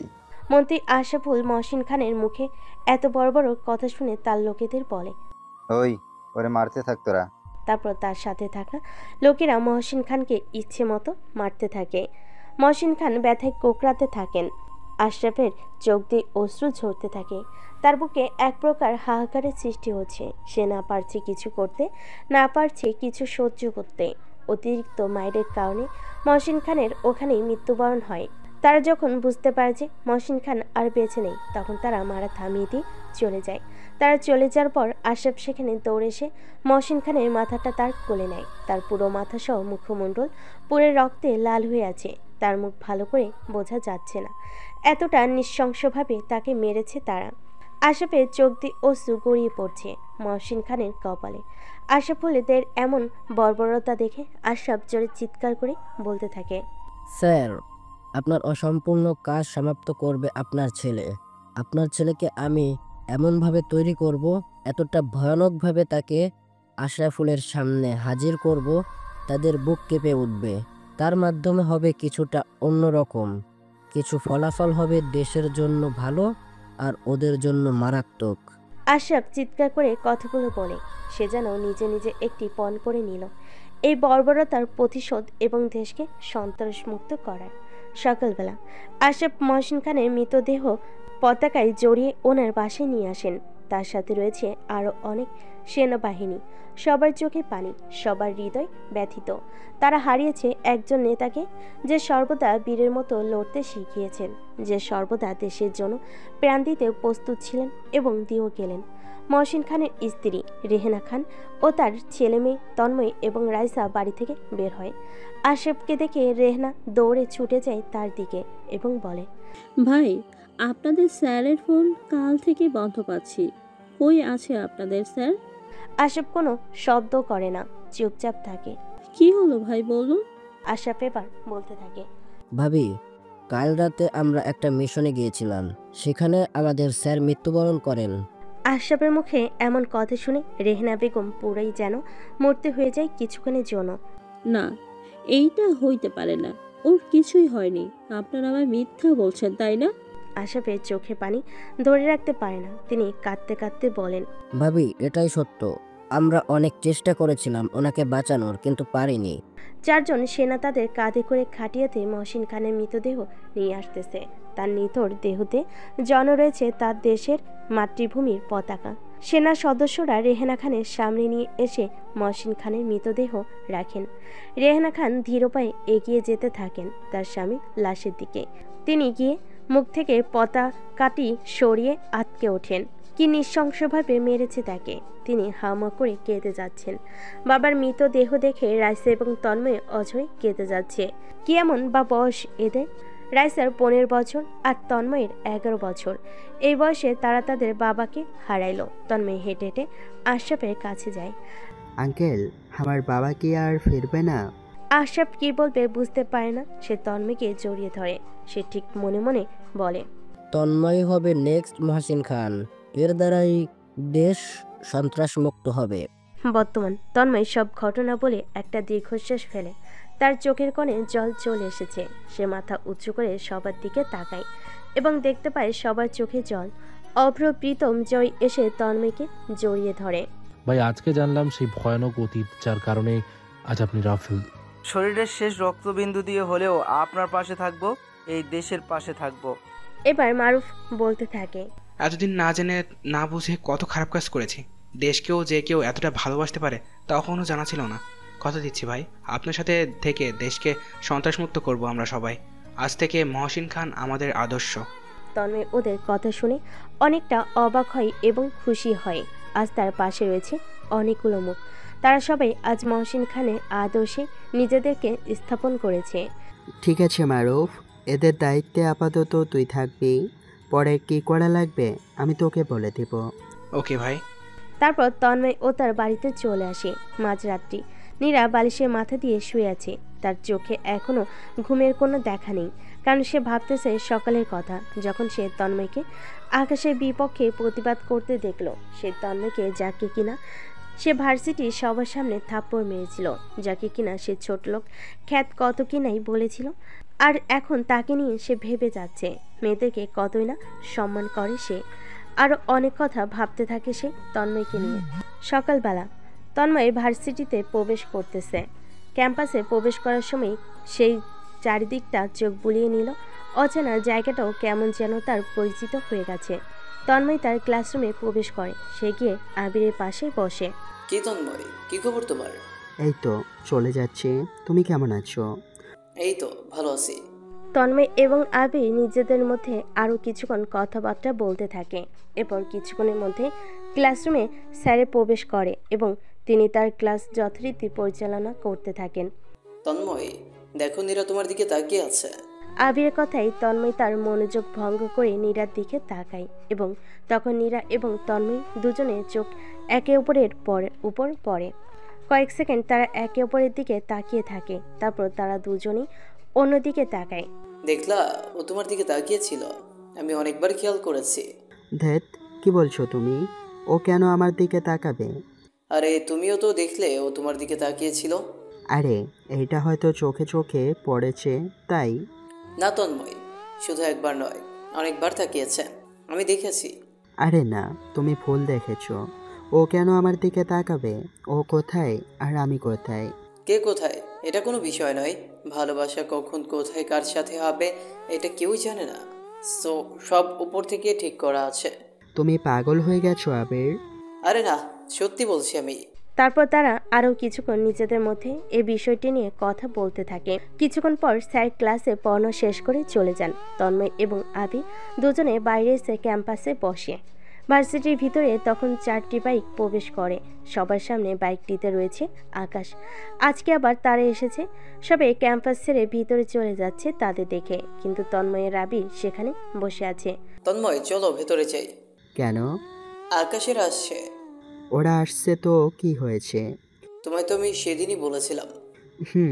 বলেছিলে। চলো এখন যাই। তন্ময়কে আবির অনেকক্ষণ বোঝানোর পর সে রাজি হয়। তারপর তারা উঠে ভিতরে চলে যেতে ধরে। এমন সময় তারা দেখতে পায় আকাশ ঋতু নামে একটি মেয়েকে পছন্দ করে, কিন্তু ঋতু আকাশকে অনেক ঘৃণা করে। কিন্তু আকাশ নাছোড়বান্দা, আজ সে ঋতুকে তুলে নিয়ে যেতে এসেছে। ঋতু ক্যাম্পাসেই বসেছিল। সে পালাবার আগেই আকাশ তার কাছে বাইক নিয়ে পৌঁছে যায় এবং শক্ত করে ঋতুর হাত চেপে ধরে। আমার হাত ছাড়ুন প্লিজ। তোমায় আমি ভালো করে বুঝিয়েছিলাম, কিন্তু তুমি বোঝোনি। এইবার দেখো আকাশ কি করতে পারে। প্লিজ আমার কিছু করবেন না। আমি তো আপনাকে বলেছি আমি এই সম্পর্কে যাইতে পারবো না, তাও কেন আপনি এমনটা করছেন? আকাশ ঋতুর হাত ধরে তার দিকে একটা টান দেয় এবং দাঁতে দাঁত চিপে বলতে থাকে, তোকে আমি অনেকভাবেই বুঝিয়েছিলাম, কিন্তু তুই বুঝিসনি। এখন দেখ তোর সাথে আমি কি করতে পারি। সোজা আঙ্গুলে ঘৃণা উঠলে আঙ্গুল তো বাঁকাতেই হবে। দয়া করে আমায় ছেড়ে দিন আকাশ ভাইয়া। আজকে কোনো সারাসারি নেই, তোকে আমি তুলে নিয়ে গিয়ে আমার বাসর সাজাবো। ঋতু অঝরে কাঁদতে থাকে। তার যেন আর কিছুই করেনি। সে বুঝে গেছে যে আকাশ যদি একবার তাকে তুলে নিয়ে যায় তাহলে তার সাথে কি হতে পারে। মনে মনে সে তার সৃষ্টিকর্তার কাছে প্রার্থনা করতে থাকে, আল্লাহ আমার হাতে বড় সর্বনাশ তুমি হইতে দিও না। আকাশও তার সাথে থাকা ছেলেগুলো জোরে জোরে হাসতে থাকে। আকাশ ঋতুর হাত ধরে টানতে টানতে তার বাইকের কাছে নিয়ে যেতে থাকে। ভার্সিটির সবাই দাঁড়িয়ে থেকে দেখছে। কারোর যেন প্রতিবাদ করার কোনো ক্ষমতা নেই। প্রতিটা ছেলে মেয়ে মাথা নিচু করে রয়েছে। কারো বুকে সাহস নেই যে আকাশের সামনে গিয়ে একটি কথা বলবে, কারণ সে যে বর্তমানে এমপি রফিক সাহেবের ছেলে। নীরা এবং তার বান্ধবীরাও চুপচাপ মাথা নিচু করে দেখছে। সবাই আজ নিশ্চুপ, কারো মুখে কোনো কথা নেই, শুধু ভেসে আসছে আকাশের হাসি এবং ঋতু কান্নার শব্দ। আজ কি তবে একজন মেয়ে তার সম্মান হারাতে চলেছে? একজন মেয়ে কি এই সমাজে আর মাথা উঁচু করে দাঁড়াতে পারবে না? এ কেমন সমাজ, এ কেমন লোকজন এই সমাজে, যারা কোনো প্রতিবাদ করতে পারে না, শুধু কথা শোনাতে পারে? আকাশ ঋতুকে টানতে টানতে নিয়ে গিয়ে তার বাইকে জোর করে বসায়। তার বাইক সে স্টার্ট দেয়। এমন সময় কেউ একজন তার বাইকের চাবি খুলে নেয়। ভার্সিটির সবাই অবাকের চরম সীমায়। নীরা এবং তার বান্ধবীরা সবাই অবাকের চরম সীমায়, কারণ যে আকাশের বাইকের চাবি খুলে নিয়েছে সে আর কেউ নয়, সে হলো তন্ময়। কিরে আবার তুই? তোর তো সাহস কম নয়, তুই আমার বাইকের চাবি নিয়েছিস। তোকে সেদিন আমি এত মার মারলাম, তবুও তোর শিক্ষা হয়নি। আজকে তোকে আমি মেরেই ফেলবো। আমার চোখের সামনে কোনো মেয়ের সম্মানহানি আমি দেখতে পারবো না। আকাশ এবং তন্ময়ের মধ্যে যখন কথা চলতেছিল, সেই সুযোগে ঋতু সেখান থেকে দৌড়ে পালিয়ে যায়। আকাশ তাকে ধরার চেষ্টা করে তন্ময় তার হাত টেনে ধরে, যার কারণে আকাশ আর ঋতুকে ধরতে পারে না। তন্ময়ের এরকম আচরণে আকাশের প্রচণ্ড রাগ হয়। আকাশ ক্ষিপ্ত গতিতে তন্ময়ের কলার টেনে ধরে বলতে থাকে, তোর জন্য আজ ঋতু আমার হাত ছাড়া হয়ে গেল, তোকে আমি মেরেই ফেলবো। তন্ময় একটু মুচকি হেসে বলে, যার আসার সে নিজে থেকে আসবে, আর যার যাওয়ার সে নিজে থেকেই চলে যাবে। তাই তোর কপালে ও নেই, তাই তুই ওকে পাবি না। তোর কাছে এখনো সময় আছে, মেয়েদেরকে সম্মান করতে শেখ। তন্ময়ের এমন কথা শুনে আকাশ তন্ময়ের মুখে সজোরে একটি ঘুষি মারে। তন্ময় দুপা পিছিয়ে আসে, তারপর নিজেকে সামলিয়ে নিয়ে বলতে থাকে, ভুল করে ফেললি, ঘুমন্ত সিংহকে জাগিয়ে দিলি। শিকার শিকারির কাছে নিচ থেকে চলে এসেছে। মারতে থাক, কত মারতে পারিস মার।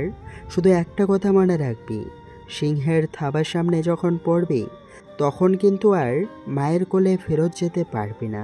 তন্ময়ের মতো একটা ছেলের মুখে এমন কথা শুনে আকাশের মাথা আরও গরম হয়ে যায়।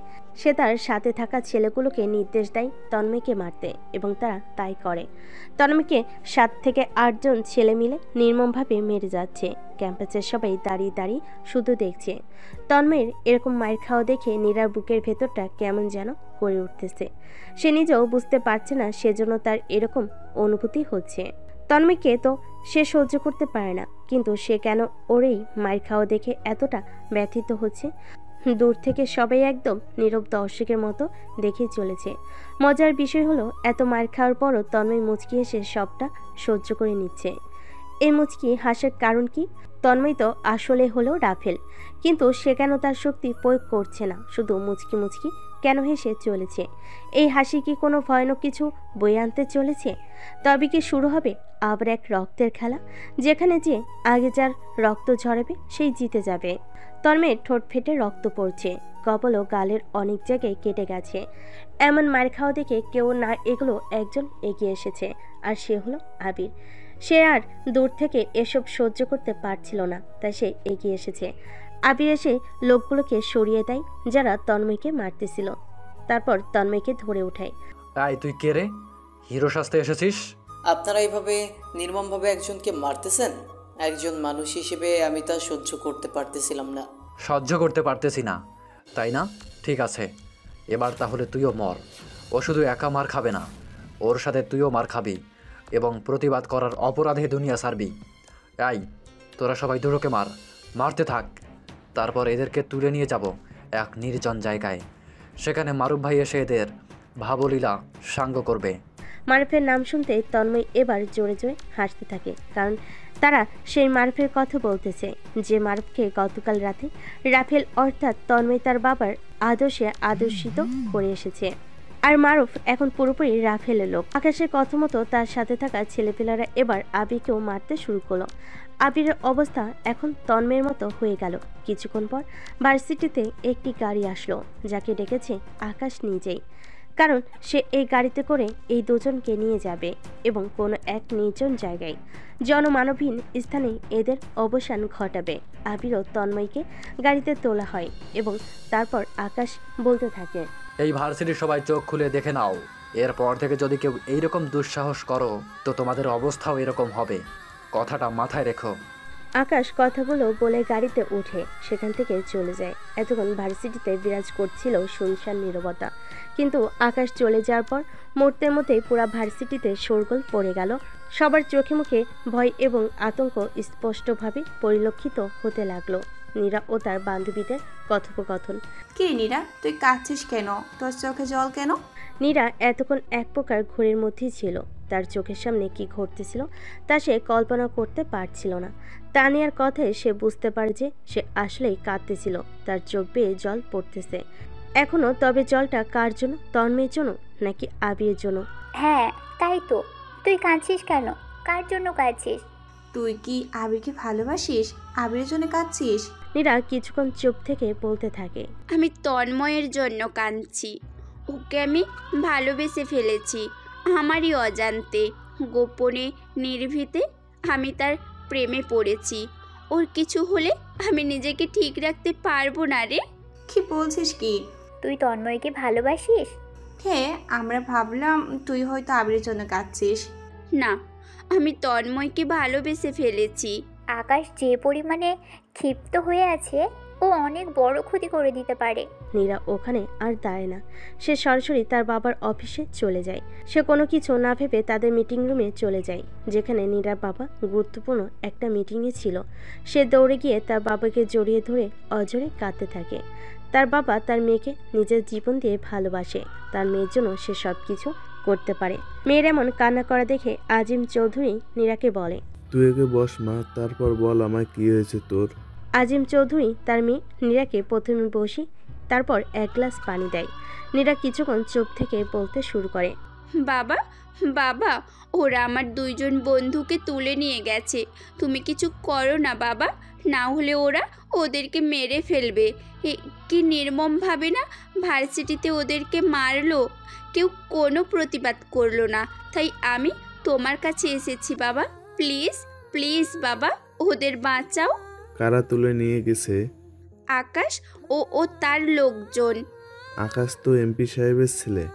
বাবা, আমি কিচ্ছু জানি না, তুমি ওদেরকে বাঁচাও না বাবা। আচ্ছা দেখতেছি, কি দোষ ছিল তোর বন্ধুদের? দোষ? একটা মেয়ের সম্মানহানি হচ্ছিল, সেখানে প্রতিবাদ করা কি দোষের বাবা? একটা মেয়েকে সমাজের চোখে কলঙ্কিত হওয়ার থেকে বাঁচানো কি দোষের বলো? না হোক। আকাশ আমার এক ক্লাসমেট ঋতুকে তুলে নিয়ে যাচ্ছিল খারাপ মতলবে, সেখানে ওরা প্রতিবাদ করেছে, যেখানে ভার্সিটির সবাই চুপচাপ দেখতেছিল। ও আচ্ছা বুঝলাম, ছেলেগুলো অনেক ভালো, দাঁড়া আমি দেখছি কত কি করতে পারি। এগুলো বলো না, তুমি ওদেরকে ফিরিয়ে আনো। আচ্ছা মা, তুই ওদের প্রতি এত উদ্বিগ্ন হচ্ছিস কেন?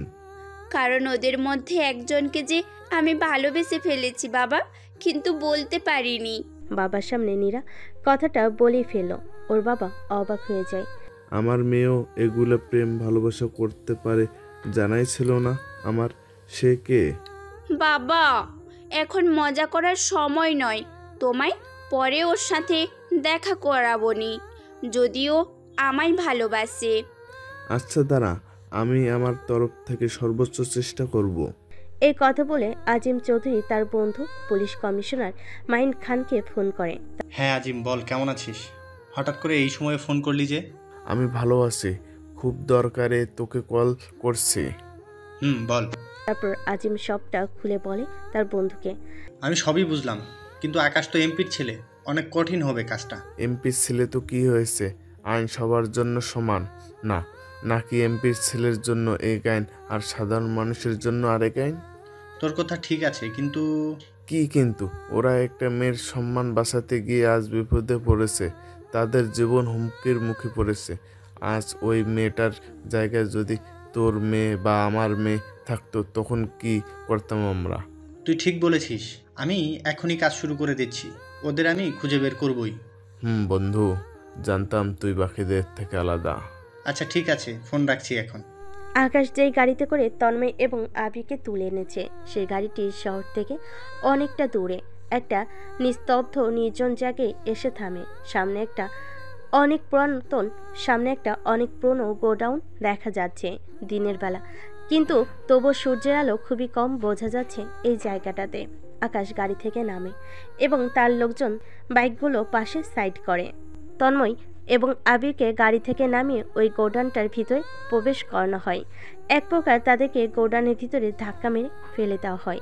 পুরো গোডাউনটা অন্ধকার। হঠাৎ করে একটি লাল বাল্ব জ্বলে উঠল। শোন, মৃত্যুর জন্য প্রস্তুত হ। মারুফ ভাইয়ের সাথে আমার কথা হয়েছে, উনি তার কাজ শেষ করতে রাতে আসবেন তোদেরকে মেরে ফেলতে। প্রতিবাদী হয়েছিস তোরা, তাই না? আজকে দেখ যেখানে সেখানে প্রতিবাদ করলে কি হয়। আবির এবং তন্ময় দুজনেই কেউ কোনো কথা বলে না, চুপচাপ আকাশের কথা শুনে যায়। আকাশ উপরোক্ত কথাগুলো বলে গোডাউনটির লাইট অফ করে সেখান থেকে চলে যায়। এখন পুরো গোডাউনটি অন্ধকারে আচ্ছন্ন হয়ে আছে। আবির এবং তন্ময় কারোরই মুখ বা শরীরের কোনো কিছুই দেখা যাচ্ছে না। পুরো পরিবেশটা কালো রং ধারণ করে আছে। গোডাউনের ভিতরে শুনশান নীরবতা বিরাজ করছে। স্তব্ধতার অবসান ঘটিয়ে তন্ময় বলতে থাকে, তুমি কেন এগিয়ে এলে? আমি দেখতে পাচ্ছিলাম না ওই নির্মম মুহূর্ত। এখন তো তুমিও সেই নির্মম মুহূর্তের শিকার। এখন তো আরও বিপদে পড়লে তুমি আমার জন্য। কি আর করার, ভাগ্যে যা লেখা ছিল তাই হবে। ভাগ্যে ভালো কিছুই লেখা আছে। মানে? কিছু কথার কোনো উত্তর হয় না, যে কথাগুলোর উত্তর প্রশ্নেই মধ্যেই থাকে। এইরকম একটা মুহূর্ত তুমি কিভাবে এমন করে কথা বলছো? তোমার কি ভয় করছে না? কেন ভয় করবে কেন? আজকেই হয়তো ওরা আমাদের মেরে দিবে। এই সুন্দর পৃথিবীতে হয়তো আর আমাদের থাকা হবে না। পৃথিবী সুন্দর, কিন্তু এখনকার মানুষগুলো ভয়ানক। আমরা হয়তো সত্যি আজকের পর থেকে আর এখানে থাকবো না, আবার আজকের পর থেকে হয়তো নতুন করে বাঁচবো। হেই ম্যান, তুমি কি পাগল হয়ে গেছো?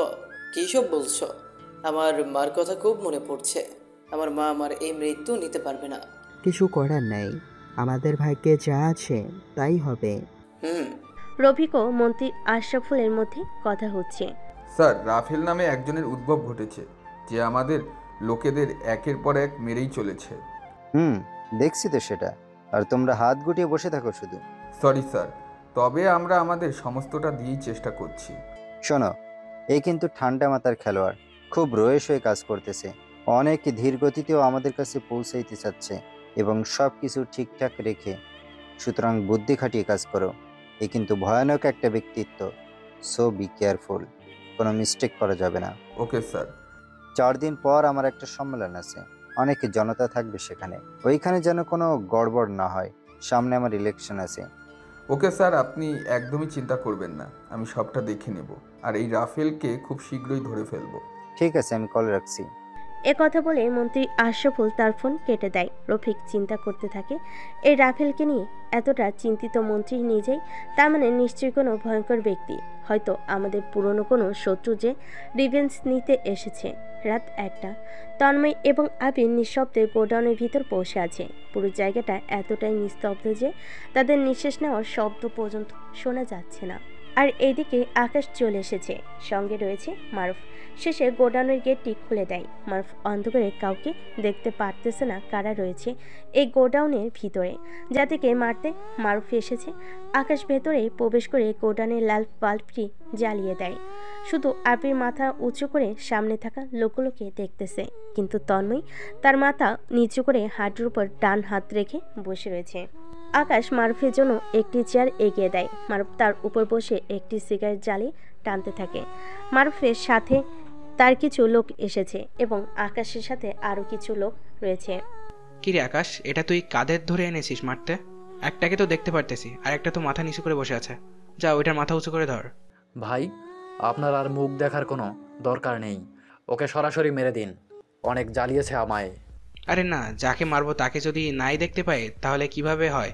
আগে তো দেখি কে সে, তারপর ওকে দুনিয়া ছাড়া করবো। এই যা তো ওর মুখটা উঁচু করে তুলে ধর, দেখি কে মহান ব্যক্তি। মারুফের আদেশ মতো তার সাথে বসা একজন লোক তন্ময়ের দিকে এগিয়ে যেতে থাকে, তার মুখটা উপরে তোলার জন্য। তন্ময়ের মুখটি দেখার পর কেমন হবে মারুফের রিয়াকশন, কারণ সে যাকে মারতে এসেছে সে হলো তার বস। মারুফ কি তন্ময়কে মেরে দেবে, নাকি ঘটবে ভয়ঙ্কর কিছু? লোকটি গিয়ে তন্ময়ের মাথা উপরের দিক করে। গোডাউনে থাকা লাল বাল্বটির আলোতে এখন স্পষ্ট দেখা যাচ্ছে তন্ময়ের মুখ। তন্ময়ের মুখটি দেখার পর মারুফ সোজা বসা অবস্থায় থেকে দাঁড়িয়ে যায়। সে ভাবতেই পারছে না যে সে কার সামনে দাঁড়িয়ে আছে এবং কাকে মারতে এসেছিল। সে মাথা নিচু করে হাঁটু গেয়ে বসে যায়। মারুফের এইরকম অবস্থা দেখে তার সাথে থাকা লোকজনও মারুফের মতো হাঁটু গেয়ে বসে যায়। আকাশ এবং আবির দুজনেই অবাকের চরম সীমায়। আবির কিছু বুঝতে পারছে না যে তার সাথে কি হচ্ছে। ভাই আপনি এমন করছেন কেন, আর এভাবেই বা বসে গেলেন কেন? মারুফ কোনো কথা বলে না। সে তার কাছে থাকা চেয়ারটা নিয়ে গিয়ে তন্ময়ের দিকে এগিয়ে দেয় এবং বলে, ভাই আপনি বসুন, আমি আসলে বুঝতে পারিনি যে এটা আপনি। তন্ময় এবার বলতে থাকে, ঠিক আছে তা না হয় বুঝলাম, কিন্তু তুই এর কথা মতো কাজ করছিস কেন? তোকে আমি এই কাজের জন্য দায়িত্ব দিয়েছিলাম। আমি বারবার বলেছিলাম যা করবি ভেবে করবি। আসলে ভাই ও আমাকে বলেছিল যে যাদেরকে মারতে আমাকে নিয়ে যাচ্ছে তারা নাকি ওর গার্লফ্রেন্ডের সাথে খারাপ ব্যবহার করেছে, তারা নাকি মেয়েদের সাথে খারাপ কাজ করে। বাহ আকাশ, তুই নিজের সব গুণ আমার ওপর দিয়ে দিয়েছিস। তন্ময় চেয়ারে বসে তারপর মারুফ তার দিকে একটি সিগারেট এগিয়ে দেয় এবং সে সেটা জ্বালিয়ে টানতে থাকে। মারুফ ভাই আমি আপনাকে এজন্য আনিনি, কেউ আপনি না পারলে আমি মেরে দেব। এই কথা বলে আকাশ তার কাছে থাকা বন্দুকটি বের করে তন্ময়ের দিকে তাক করে এবং যে মুহূর্তে ট্রিগারে চাপ দিবে ঠিক সেই সময় মারুফ একটি গুলি চালায়, যা তার ডান হাতে লাগে এবং বন্দুকটি পড়ে যায়। আকাশ ব্যথায় কোকাতে থাকে। আমায় মারবি তুই? আমায় মারা ক্ষমতা তোদের নেই। কে তুই? কে আমি শুনবি? শোন তাহলে, আমি হলাম রাফেল। তন্ময়ের মুখে রাফেল নামটি শোনার পর আকাশ প্রচণ্ড রকমের চমকে যায় এবং তার মনে ভয় বাসা বাঁধতে থাকে। আবির এতক্ষণ চুপচাপ সব দেখতেছিল, শুনতেছিল, সবটা তার মাথার উপর দিয়ে যাচ্ছিল, কিন্তু সে যখন জানতে পারল যে তন্ময়ই হলো রাফেল, তখন সে অবাকের চরম সীমায়। জঙ্গলের বাঘেরা শিকার খুব ভালো করে, নিজেদেরকে তারা বনের রাজা ভাবতে থাকে, কিন্তু তারা ভুলে যায় যে বাপেরও বাপ থাকে। তারা ভুলে যায় তাদের রাজা সিংহের কথা, যার একটি থাবা তাদের প্রাণ কেড়ে নিতে পারে। সিংহ যখন তখন হিংস্রতা দেখায় না, সিংহ যখন তখন হিংস্রতা দেখায় না, তবে যখন দেখায় তখন সে ভালো মন্দের কোনো বিচার করে না। তার কাছে যা ভালো মনে হবে সে সেটাই করবে। আজকে তোর শেষ দিন। তোকে আমি নিষেধ করেছিলাম মেয়েদেরকে সম্মান করতে। সে মেয়েরা হলো পৃথিবীর সৌন্দর্য, আর সেই সৌন্দর্যের অপমান আমি দেখতে পারবো না। আজ তুই মরবি আমার হাতে, তারপর তোর বাবা। মারুফ তন্ময়ের হাতে একটি বন্দুক এগিয়ে দেয়। আমায় ক্ষমা করে দে। আকাশ পুরো কথা বলতে পারল না, কারণ তন্ময় তার দিকে বন্দুকটি তাক করে ট্রিগারে চেপে দিয়েছে এবং একটি বুলেট ঝড়ের বেগে বেরিয়ে তার কপাল ফুটো করে বেরিয়ে গেল। পড়ে থাকলো শুধু আকাশের নিথর দেহ। আবির পুরো হতবাক হয়ে রয়েছে। তার চোখের সামনে এমন ঘটনা ঘটে গেল। সহজ সরল ভোলা ভালা ছেলেটা নাকি রাফেল, নিরীহ ছেলেটা নাকি হিংস্র প্রকৃতির ব্যক্তি। শোন মারুফ, কি করতে হবে জানিসই তো? হ্যাঁ ভাই জানি। ঠিক আছে তোরা থাক, আমি গেলাম। আবির চলো। এ বলে তন্ময় সে গোডাউন থেকে হাঁটা দেয়। পিছে পিছে আবির আসতে থাকে। তন্ময় এবং আবির এত রাতে দুজন হেঁটে হেঁটে বাড়ি ফিরছে, কারোর মুখে কোনো কথা নেই। দুজনে চুপচাপ হেঁটে চলেছে। নীরবতার অবসান ঘটিয়ে তন্ময় বলে, কেমন আছো আবির? এই তো ভালো আছি। আমি কিছু কথা বলতে চাই। নির্ভয় বলো। সহজ সরল ছেলেটা কিভাবে এতটা হিংস্র হতে পারে? পরিস্থিতি সবাইকে পরিবর্তন করে দেয়। তুমি কি সত্যি রাফেল? হ্যাঁ আমি রাফেল। আমাকে আজ পর্যন্ত কোনো সাধারণ মানুষ দেখেনি। যারা দেখেছে তারা মরেছে, শুধু তুমি একমাত্র দেখলা। তাহলে আমার ক্ষেত্রে ব্যতিক্রম কেন? কারণ আমি জানি তুমি কাউকে কিছু বলবে না। আচ্ছা বলবো না, কিন্তু আমি এখনো বিশ্বাস করতে পারছি না। আমি যা দেখলাম, আমি যা শুনলাম, তা কি আদৌ সত্যি, নাকি আমি ভুল দেখলাম, ভুল শুনলাম? তুমি যা যা দেখেছো এবং শুনেছো সবই সত্যি। আমার এখন ভয় করছে তোমার সাথে হাঁটতে। কোনো ভয় নেই। আচ্ছা তোমার এই পথে আসার কারণ কি? কারণ আচ্ছা চলো তোমায় কেউ বলি। এই কথা বলে তন্ময় রাস্তার ধারে একটি গাছের নিচে বসে এবং সেখানে আবিকেও বসতে বলে। মাথার উপরে চাঁদের আলোতে চারিদিকটা মোটামুটি ভাবে দেখা যাচ্ছে। এরপর তন্ময় আবিকে পুরো ঘটনা খুলে বলে যে কিভাবে একটি সহজ সরল রাফেল হয়ে উঠল। তন্ময় পুরো ঘটনা বলার পর আবিরের দিকে তাকায় এবং দেখতে পায় তার চোখের কোনো জল জমা হয়েছে। আমি আর কিছু বলবো না, তুমি যেভাবে কাজ করছো তাতে আমি সমর্থন করি। আমি যদি তোমার কোনো উপকারে আসতে পারি আমায় অবশ্যই বলো। মহসিন আঙ্কেলের এই ত্যাগ আমি সারা জীবন মনে রাখবো। তন্ময় আবিরের কাঁধে হাত রাখে, এরপর একটু মুচকি হাসি হাসে। তবে এবারের হাসির মধ্যে ছিল না কোনো ভয়ানক কিছু ইঙ্গিত। এবারের হাসির মধ্যে ছিল আবেগের বহিঃপ্রকাশ। এই হাসিটি ধারণ করে রেখেছিল কত বছরে জমে থাকা আবেগ। কতটা ক্লান্তির অবসান ঘটল এই হাসির মধ্য দিয়ে। তন্ময় এবং আবির নিজেদের মধ্যে আরও কিছুক্ষণ কথা বলতে থাকে। রাত্রি ৩টা। নীরা এখনও ঘুমাতে পারছে না। তার ঘুম না আসার কারণ তন্ময়। তার বাবা এত চেষ্টার পরও তন্ময়কে খুঁজে পায়নি। নীরা মনে মনে বলতেছে, একটা বার যদি সুযোগ পাই তোমায় দেখার, নিজের সব মনের কথা উজাড় করে বলবো। অনেক মায়ায় পড়ে গেছি তোমার তন্ময়, খুব করে যে ভালোবেসে ফেলেছি তোমায়। নীরার মতো একটা মেয়ে যে কোনো ছেলের জন্য এতটা পাগলামি করতে পারে তা সত্যি আশ্চর্যের। তার এসব প্রেম ভালোবাসা নিয়ে কোনো প্রকার আকর্ষণ ছিল না, কিন্তু সে তন্ময়ের প্রতি এতটা দুর্বল হলো কি করে? মায়া বড় অদ্ভুত জিনিস। কাউকে পৃথিবীর সবচেয়ে সুখী মানুষ বানিয়ে দেবে যদি মানুষটা সঠিক হয়, আর যদি মানুষটা ভুল হয় তাহলে পাগলের খাতায় নাম চলে যাবে। এজন্য সবার নিজের মায়াকে কন্ট্রোলে রাখা উচিত। নীরা ভার্সিটিতে তার বান্ধবীদের সাথে বিষণ্ণ মনে ক্যাম্পাসে বসে আছে, অপেক্ষা করছে কোনো একজন ব্যক্তির, আর সে হলো তন্ময়। নীরা, মন খারাপ করিস না। বাস্তবতা মেনে নে, হয়তো সত্যিই তন্ময় করা। চুপ, বাজে বাজে কথা একদম বলবি না তোরা। ওর কিচ্ছু হয়নি, কিচ্ছু না। ও আসবে, খুব তাড়াতাড়ি আসবে। ওই দেখ আবির আসছে, কিন্তু তন্ময় কোথায়? এরা নিজেদের মধ্যে কথা বলতেছিল, এমন সময় তানিয়া বলে ওঠে যে দেখ আবির আসছে। নীরা ভার্সিটি গেটের দিকে তাকায়, দেখতে পায় যে সত্যি সত্যি আবির আসতেছে। সে আর কিছু না বলে ভেবে আবির দিকে জোরে জোরে হেঁটে যেতে থাকে। আবিরের কাছে যাওয়ার পর নীরা অনেকটা উদ্বিগ্ন হয়ে জিজ্ঞেস করে, তোমরা ঠিক আছো? তন্ময় কোথায়? হ্যাঁ, আমরা ঠিক আছি, তন্ময়ও ঠিক আছে। তবে ও মনে হয় কয়েকদিন ভার্সিটিতে আসবে না। ও আসলে অনেক মার খেয়েছে তো, তাই। আকাশ আমাদের মেরে ফেলতে চাইলেও অনেক আকুতি মিনতি করার পর ও আমাদের মাঝ রাস্তায় নামিয়ে দেয়। ও আচ্ছা, বুঝলাম। তন্ময় তাহলে সুস্থ আছে তো, তাই না? ও কি ডাক্তার দেখিয়েছে? ও এখন আগের থেকে সুস্থ আছে, তবে মনে হয় না যে ডাক্তার দেখিয়েছে।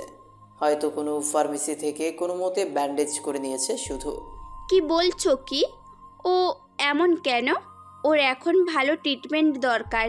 ওর কন্ট্যাক্ট নম্বর আছে কি তোমার কাছে? হ্যাঁ আছে। আমায় দাও তো প্লিজ। আচ্ছা নাও। এ বলে আবির তার পকেট থেকে ফোনটি বের করে এবং সেখান থেকে তন্ময়ের নাম্বারটি খুঁজে বের করে নীরাকে দিতে থাকে। 01847। নীরা আবিকে ধন্যবাদ দিয়ে ভার্সিটি থেকে তার গাড়ি নিয়ে বের হয়ে যায়। রেহানা খান তার মেয়ের রুমে খাবার দিতে গিয়ে শুনতে পান, হ্যাঁ, সব কিছু প্ল্যান অনুযায়ী চলছে। তন্ময় বদলা নিবে, একে একে সবাই মরবে, কারণ রাফেলের হাত থেকে কেউ বাঁচতে পারবে না। তন্ময়ের বোন আসলে সবটা জানে তন্ময়ের বিষয়। রেহানা খান সবটা শুনতে পান এবং তৎক্ষণাৎ ঘরের ভিতর প্রবেশ করে এবং রাইসাকে বলতে থাকে, কার সাথে কথা বলতেছিলি তুই? রাইসা কিছুটা ভয় পেয়ে যায় এমন ঘটনায়। সে মনে মনে ভাবতে থাকে, তাহলে মা কি সবটা জেনে গেল? কই, কারোর সাথে না তো। তোকে আমার কসম, সবটা সত্যি সত্যি বল। মায়ের এমন কথাই রাইসা আর মিথ্যা বলতে পারে না। আসলে মা, তন্ময়ী হলো রাফেল এবং সে আমাদের বাবার মৃত্যুর প্রতিশোধ নিতেই মূলত শহরে গিয়েছে এবং সেই নিয়েই ছাড়বে। রাইসা তার মাকে সব ঘটনা খুলে বলে এবং পুরো ঘটনা শোনার পর রেহানা খান রাইসার গালে জোরে থাপ্পড় মারে। তোদের আমি বারবার করে নিষেধ করেছিলাম এইগুলোর মধ্যে যেতে না। আমি আমার স্বামীকে হারিয়েছি, এখন আর ছেলেকে হারাতে চাই না। তুই তোর বড় আপু, তুই ওকে বাধা দিতে পারিসনি? দাঁড়া, আমি ওকে এখনই গ্রামে নিয়ে আসবো। ওকে আর পড়াশোনা করার কোনো দরকার নাই। আমার ছেলে এতটা হিংস্র কিভাবে হলো? মানুষ খুন করতে শিখে গেছে সে। এটাই কি তার বাবার আদর্শ ছিল? এবার রাইসা বলতে থাকে, এক সাহসী বীরের ছেলে মেয়ে হয়ে তুমি আমাদেরকে ভীরুর মতো ঘরে থাকতে বলতেছো? যে দেশের জন্য আমাদের বাবা প্রাণত্যাগ করেছে, সেই দেশকে চোখের সামনে ধ্বংস হয়ে যেতে দেখতে তুমি কি চাইছো? যে আমার বাবাকে যারা নির্মমভাবে খুন করেছে তারা আমাদের চোখের সামনে ঘুরে বেড়াক? এত বছরের অপেক্ষা, এত বছরের চেষ্টা, এত বছরের পরিশ্রম সব নিমিষে ধ্বংস হয়ে যাক? তুমি জানো আমার বাবার আদর্শ আজও কতজন ধারণ করে? দেশের মধ্যে কত অরাজকতা চলতেছে, এমনকি এই দেশকে ধ্বংস করে দেওয়ারও পরিকল্পনা চলতেছে। এই দেশে একজন দরকার মহসিন খানের মতো একজন সাহসী ব্যক্তি, সাহসী দেশপ্রেমী। মেয়ের কথা শুনে রেহেনা খানের চোখে জল চলে এসেছে। সে মনে মনে ভাবতেছে, ঠিকই তো, যে মানুষটা দেশের জন্য প্রাণ দিল, তার ছেলে মেয়েদের আমি এদের কিভাবে ভীড়ের মতো ঘরে রাখবো? তার লড়ুক, দেশকে বাঁচাক। ঠিক আছে, তোরা যা করতেছিস করে যা, শুধু একটাই কথা মাথায় রাখবি, আমি তো সব কিছু জেনে গেছি, এটা তুই তন্মাকে বলবি না। আর আমার দোয়া সবসময় তোদের সাথেই আছে। তোদের বাবার খুনিদের তোদের থেকেও নির্মমভাবে মৃত্যু প্রদান করবি তোরা। হ্যাঁ মা, এবার তুমি ঠিক বলেছো। তন্ময়ের ঘুমের অবসান ঘটে একটি ফোন কলের আওয়াজে। ঘুম যাওয়ানো চোখে সে ফোনটা হাতে নিয়ে দেখে যে আননোন নাম্বার থেকে একটি কল এসেছে, যেটি করেছে নীরা। তন্ময় ফোনটি রিসিভ করে এবং একটা মেয়ের কণ্ঠ ভেসে আসে। হ্যালো, আমি কি তন্ময়ের সাথে কথা বলতেছি? হ্যাঁ, আমি তন্ময়। আপনি কে বলুন তো? আমি নীরা। কোন নীরা? আমায় চেনো না? মনে করতে পারছি না তো ঠিক করে। ভার্সিটিতে আমরা একসাথে পড়ি। ও আচ্ছা, এখন মনে পড়েছে। হঠাৎ আপনি কল করলেন যে? কই আছো তুমি? বাসায়। তোমার বাসার ঠিকানা দাও। কেন? দাও বলছি। আচ্ছা, এই নিন। তুমি এত দূরে থাকো কেন? এমনি, ভালো কোনো বাড়ি পাইনি। এটা আমার এক ফ্রেন্ডের বাসা। তাকে কোনো টাকা দেওয়া লাগে না, তার বাড়ি দেখাশোনাও করি, আবার ফেরিতেও থাকি। আচ্ছা থাকো, আমি আসতেছি। আপনি কেন আসবেন? পুরো কথা তন্ময় বলতে পারল না। এর আগে নীরা ফোন কেটে দেয়। তন্ময় হয়তো ভাবতেছে যে নীরা হয়তো তার সাথে মজা করতেছে, তাই সে তার কথা মাথায় না নিয়ে আবার ঘুমিয়ে যায়। কিছুক্ষণ পর তন্ময়ের বাড়ির গেটে নক করার শব্দ আসতেছে। সেই শব্দে আবারও তন্ময়ের ঘুম ভেঙে যায়। তারপর শুধু একটা হাফ প্যান্ট গায়ে ধীর গতিতে গেট খুলে বিরক্ত নিয়ে বলে, কে রে এই সময়? তন্ময়ের সামনে তাকিয়ে দেখে যে নীরা দাঁড়িয়ে আছে, তার সাথে রয়েছে একজন ডক্টর। তন্ময় নীরার দিকে অবাক হয়ে তাকিয়ে রয়েছে এবং নীরা অবাক হয়ে তন্ময়ের দিকে তাকিয়ে আছে। হাফ প্যান্ট পরা, খালি গায়ে দাঁড়িয়ে থাকা তন্ময়ের সিক্স প্যাক সুটাম দেহ নীরার কাছে অনেক আকর্ষণীয় লাগছে। তার কাছে এলোমেলো চুলে তন্ময়কে আজ অনেক বেশি সুদর্শন লাগছে। তার মনে কোনো এক অনুভূতির নাড়া দিয়ে ওঠে।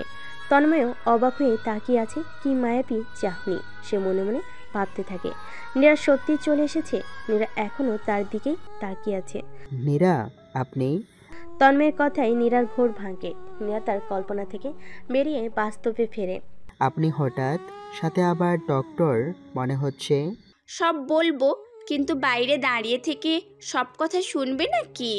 ও সরি, ভিতরে এসে বসুন। তন্ময় তাদেরকে তার রুমে নিয়ে যায় এবং সেখানে বসতে বলে।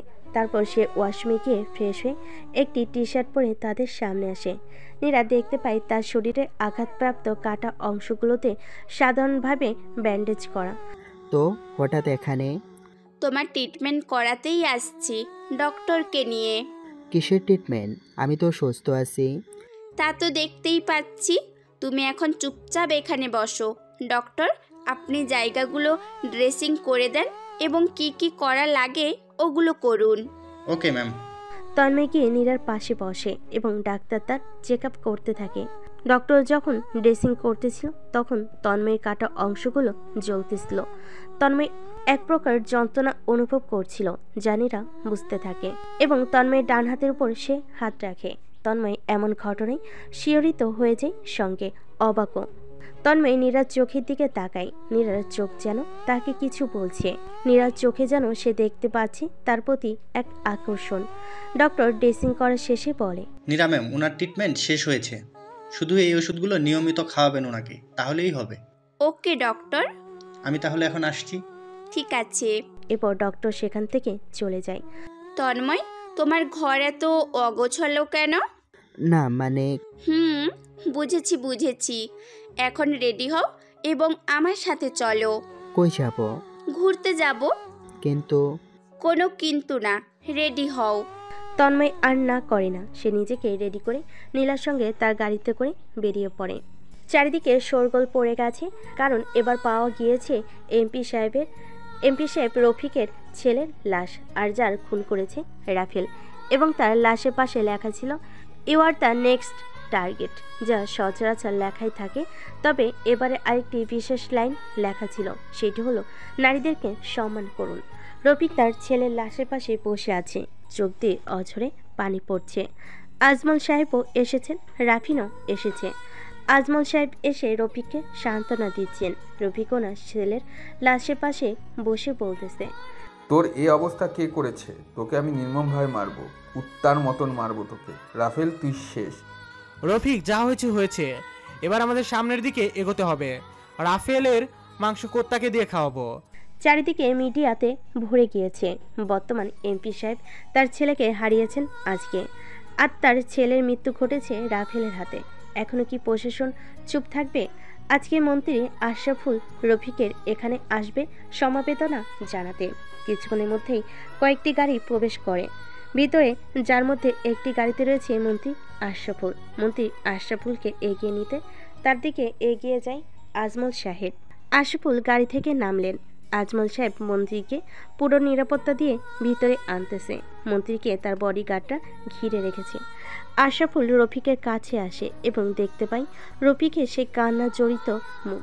ছেলের শোকে সে প্রায় পাগল।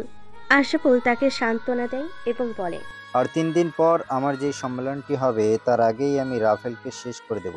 এটা আমার প্রতিজ্ঞা। তোমরা শুধু আমার কথা মেনে চলো, আমি বদলা নেব। রফিক মন্ত্রী আশরাফুলের কথায় সম্মতি জানায় এবং আজমল চৌধুরীও চায় এই রাফেলকে বাড়তে দেওয়া যাবে না, তার সময় ঘনিয়ে এসেছে। তন্ময় এবং নীরা নদীর একটি পারে দুজন বসে আছে। কেউ কারোর সাথে এখন অবধি কোনো কথা বলেনি। নীরবতার অবসান ঘটিয়ে নীরা তন্ময়কে বলে, আচ্ছা, যদি জানতে পারো যে কেউ তোমাকে ভালোবাসে, তখন তুমি কি করবা? নীরার এমন প্রশ্নে তন্ময় কিছুটা অবাক হয়ে তারপর সে বলতে থাকে, ভালোবাসা তো খারাপ নয় যে কেউ ভালোবাসতে পারে। ভালোবাসা যে শুধু দুইজনের মধ্যেই হয় বা দুজনকেই একে অপরকে ভালোবাসতে হয় এটার তো কোনো মানে নেই। ভালোবাসা তো একতরফাও হয় যদি দুটি মানুষের সম্মতি না থাকে। কেবলমাত্র যদি একটি মানুষই ভালোবেসে যেতে চায়, তা তো সে যেতেই পারে। তবে আমায় কে ভালোবাসবে? আমার মতো গরিব ছেলেকে কে ভালোবাসবে? যদি বলি আমি তোমাকে ভালোবেসে ফেলেছি, তখন কি করবে? তখন কিছুই করার নেই, কারণ এটা কোনোদিনই সম্ভব না। আমি সত্যিই তোমাকে ভালোবাসি, আর এটা আমি অনুভব করি। যখন আকাশ তোমাকে ওইভাবে মারতেছিল, যখন তোমাকে ওরা তুলে নিয়ে গেল, তখন সেদিন রাতে আমি অঝরে কেঁদেছি জানো। শুধু একটি বার তোমায় দেখার আশায় মায়ায় পড়ে গেছি। তোমার সরলতা, তোমার কথাবার্তা, তোমার সব কিছুর ওপর ভালোবাসি তোমায় আমি। ফিরিয়ে দিও না। জীবনে কোনোদিন কাউকে এভাবে বলিনি। তুমি আমার জীবনে প্রথম প্রেম। যদি তুমি নাও করো, মারা যাব না এটা ঠিক, তবে বেঁচে থেকেও যে মরে যাব। আজীবন তোমায় ভালোবেসে যাব।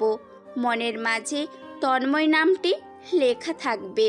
নীরার কথা শুনে তন্ময় অবাক হয়। সে কি বলবে কিছু বুঝতে পারছে না। সে অনুভব করে নীরার প্রতি একটি আকর্ষণ। তন্ময় বলতে থাকে, আমার ক্যারেক্টার দুইটা, একটা সরল আর একটা হিংস্র। আমি একজন ভিলেন। আমার কাজের ধরনগুলো ভিলেনের মতো, তবে কাজের যে ফলাফলটা আসে না, ওইটা কোনো হিরোরাও করতে পারে না। তুমি এখন যেভাবে বলতেছো, আমার আসল পরিচয় জানার পর আর এভাবে বলতে পারবে না। তখন হয়তো ঘৃণা করবে আমায়। তবে হ্যাঁ, আমি তোমায় বলবো আমার আসল পরিচয়। কি সব বলছো? কি তোমার আসল পরিচয় বলো আমায়। তন্ময় নীরাকে তার সমস্ত ঘটনা খুলে বলে। তারপর আকাশকে যেভাবে মেরেছে সেগুলো সব খুলে বলে। তারপর সে বলে, মন সবারই আছে, আমারও আছে। যেখানে সেখানে মায়া আছে, দয়া আছে, ভালোবাসা আছে। কিন্তু যখন সেই মনটা আমার হিংস্র ক্যারেক্টারে চলে আসে, তখন সেখানে মায়া, দয়া, ক্ষমতা আসতে চাইলেও আসতে পারে না। তোমায় সবটাই বললাম। তুমি যদি চাও আমায় ধরিয়ে দেবে, পুলিশের কাছে দিতে পারো, তবে এখন না। আমি আমার মিশন কমপ্লিট করব, তার আগে আমায় কেউ ধরিয়ে দিতে পারবে না, কারণ রাফেলকে ধরার ক্ষমতা কারণ নেই। তন্ময় এবার নীরার দিকে তাকায়। মেয়েটা অনেক মনোযোগ দিয়ে ঘটনাগুলো শুনতেছিল। আর এই ঘটনাটা এমন যে কেউই শুনুক না কেন তার চোখে জল আসবে। নীরার ক্ষেত্রেও ব্যতিক্রম নয়। আমি একজন সঠিক মানুষের প্রতি আকৃষ্ট হয়েছি, যার মনে রয়েছে মানুষের ভালো করার চিন্তা, দেশকে বাঁচানোর চিন্তা, যে কিনা ধারণ করে বীর দেশপ্রেমিক মহসিন খানের আদর্শ। আমি কেন তোমায় ধরিয়ে দিব? তুমি যা করছো তার সঙ্গে আমি একমত। 11 বছর বয়সে যখন কোনো ছেলে তার বাবাকে হারায়, তখন তার অবস্থাটা ঠিক কি হতে পারে এইটা হয়তো তোমার থেকে ভালো কেউ বুঝতে পারবে না। তবে যারা শুনবে তারা কিছুটা অনুভব করতে পারবে এই যন্ত্রণা। আমি তোমার পাশে থাকতে চাই, ভালোবেসে। বোঝার চেষ্টা করো, আমার জীবন অনিশ্চিত। আমি কখন আছি কখন নেই তার কোনো নিশ্চয়তা নেই। আমি চাই না আমার সঙ্গে কোনো একটা নিরপরাধ নিরীহ মেয়ের জীবনে জড়িয়ে যাক। আমি জানি না এত কিছু। আমি তন্ময় নামের একটা ছেলেকে ভালোবেসেছি এবং তাকে ভালোবেসেই যাব। পাগলামি করো না, বোঝার চেষ্টা করো। আমি জানি না এত কিছু। আমি তন্ময় নামের একটা ছেলেকে ভালোবেসেছি এবং তাকেই ভালোবেসেই যাব। তন্ময় কি বলবে খুঁজে পাচ্ছিল না, কারণ মেয়েটার পাগলামো তাকে বারবার ভাবাচ্ছে। তন্ময় হয়তো কোনো জায়গায় নীরার প্রতি দুর্বল হয়ে গেছে। আচ্ছা ঠিক আছে, আমার সাথে থাকতে চাও, থেকে যাই। তবে আমি কোন দিন আছি কোন দিন নেই এর নিশ্চয়তা নেই। তবে আমি যেদিন ওদের ধ্বংস করব, তারপর আমি এগুলো সব কিছু ছেড়ে দেব। সাধারণ মানুষ হয়ে আমার মায়ের কাছে ফেরত যাব তোমাকে নিয়ে। নীরা খুশি হয়ে তন্ময়কে জড়িয়ে ধরে। তন্ময় আশঙ্কিক এই ঘটনায় অনেক অবাক হয়। নদীর পাড়ে তারা ছাড়া রয়েছে আরও অনেক মানুষ, সবাই তাকিয়ে রয়েছে তাদের ভালোবাসা। তন্ময় ও তার দুই বাহু দিয়ে নীরাকে জড়িয়ে ধরে। দুজন দুজনের ভালোবাসায় বিভরিত আজ। আর হিংস্র ব্যক্তির মনে ভালোবাসা উদয় হলো। হঠাৎ তন্ময়ের ফোনে একটি কল আসে। সে নীরাকে নিজের থেকে ছাড়িয়ে ফোনটি রিসিভ করে। ভাই, এবার ওরা সবাই মিলে রাফেলের পিছনে লেগেছে। এতদিন হালকাভাবে নিচ্ছিল, কিন্তু এবার তারা বুঝে গেছে রাফেল কোন সাধারণ কিছু নয়। এটা ধ্বংসাত্মক একটি ব্যক্তিত্ব। আশরাফুল এবার 3 দিনের মধ্যে বড় কিছু একটা করতে চলেছে। আমাদের এখন আরও ভয়ঙ্কর হতে হবে। তাদের লোকদের মারার কাজ আরও বাড়িয়ে দিতে হবে। শোন, এবারের লড়াইটা হবে অন্তিম লড়াই। এবার দেশে থাকবে সন্ত্রাসী, আর না হয় দেশ থেকে উঠে যাবে তারা। এখন ফোন রাখছি, তোরা তোদের কাজ করতে থাক। এই কথা বলে তন্ময় ফোন কেটে দেয়। নীরা এতক্ষণ শুধু তাদের কথা শুনতেছিল। তারপর সে প্রশ্ন করে, কি হতে চলেছে? ভয়ানক মৃত্যুর খেলা শুরু হতে চলেছে এখন। আমি এই কয়েকদিন আর ভার্সিটিতে আসবো না। যদি বেঁচে থাকি তারপরে আবার দেখা হতে পারে। আর যদি আর দেখা না পাও, ভাববে আমি মারা গেছি। আর একটা কথা, আমিও তোমাকে ভালোবাসি। তন্ময় নীরাকে আর কিছু বলার সুযোগ দেয় না। সে সেখান থেকে পিছু করে হাঁটা দেয় এবং ধীরে ধীরে নীরার চোখের অগোচরেই হারিয়ে যায়। নীরা থ মেরে দাঁড়িয়ে আছে, দু চোখ দিয়ে জল গড়িয়ে পড়ছে। তার মনে একটা প্রশ্ন, তবে কি এটাই ছিল তার সঙ্গে তন্ময়ের শেষ দেখা? নীরাও সেখানে আর দাঁড়ায় না। কিছুক্ষণ পর সেও তার বাড়িতে চলে যায়। দেখতে দেখতে এভাবে 2 দিন কেটে যায়। আর এই 2 দিনে রাফেল অর্থাৎ তন্ময় আশরাফুলের আরও 5 জন লোককে মেরে দেয়। সারা দেশে মানুষ প্রশাসন এখন আতঙ্কিত। সবাই চিন্তিত রাফেলকে নিয়ে, কারণ দেশের হত্যাযজ্ঞ চালাচ্ছে সে। তবে সে মারছে, কিন্তু অপরাধীদের যেটা সাধারণ মানুষ বুঝতেছে না। কাল আমাদের 150 জন নারী পাচার করার কথা রয়েছে। তার মধ্যে 149 জন হয়েছে, আর একজন এখনো বাকি রয়েছে। যেভাবেই হোক আর একজনকে জোগাড় করো। আর কালকে এই পাচারের সময় আমি নিজে থাকবো তোমাদের সাথে। এই পাচার হওয়ার সাথে সাথে দেশের 4টি জায়গায় বোম ব্লাস্ট হবে। এই পাচারের সঙ্গে দেশ থেকে আরও 2 ট্রাক অস্ত্র বাইরের দেশে যাবে। ঠিক আছে স্যার, আমরা আরেকজনকে জোগাড় করছি। এ বলে রফিক তার লোকেদেরকে গ্রামের দিকে পাঠিয়ে দেয় আর আরেকজন মেয়েকে জোগাড় করে। রফিকের লোকগুলো চলে যায় তন্ময়ের মা এবং আপু যে গ্রামটাতে রয়েছে সেখানে। দুপুরের সময় তন্ময়ের বোন রাইসা তার কাজ ছেড়ে বাড়িতে ফিরছে। হঠাৎ করে এসে একজন লোক তার মুখে রুমাল চেপে ধরে, যার ফলে রাইসা অজ্ঞান হয়ে যায়। এই লোকটি ছিল রফিকের লোক।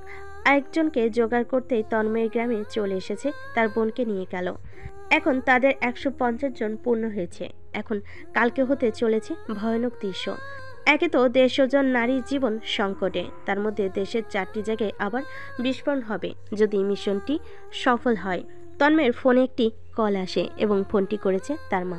ফোনটা রিসিভ করার পর তার মা কাঁদতে কাঁদতে বলে, বাবা, তোর আপুকে খুঁজে পাওয়া যাচ্ছে না দুপুর থেকে, আর দেশে একের পর এক নারী অপহরণ হচ্ছে। আমার খুব ভয় লাগতেছে, আমি সহ্য করতে পারছি না। বলছো কি তুমি এসব? তুই কিছু একটা কর। আচ্ছা, তুমি ফোন রাখো, আমি দেখছি। এই ফোন রাখতে না রাখতে তন্ময়ের ফোনে আবার একটা ফোন আসে। ভাই, ভয়ানক এক খেলা চলছে। 150 জন নারী কাল পাচার হবে। দেশের বিভিন্ন স্থানে কালকে বিস্ফোরণ হবে। কি বলছিস তুই? হ্যাঁ ভাই। কালকের পর ওদের অস্তিত্ব আর দুনিয়াতেই থাকবে না। ওরাই হয়তো আমার আপুকে অপহরণ করেছে। কি? রাইসা আপু অপহরণ হয়েছে?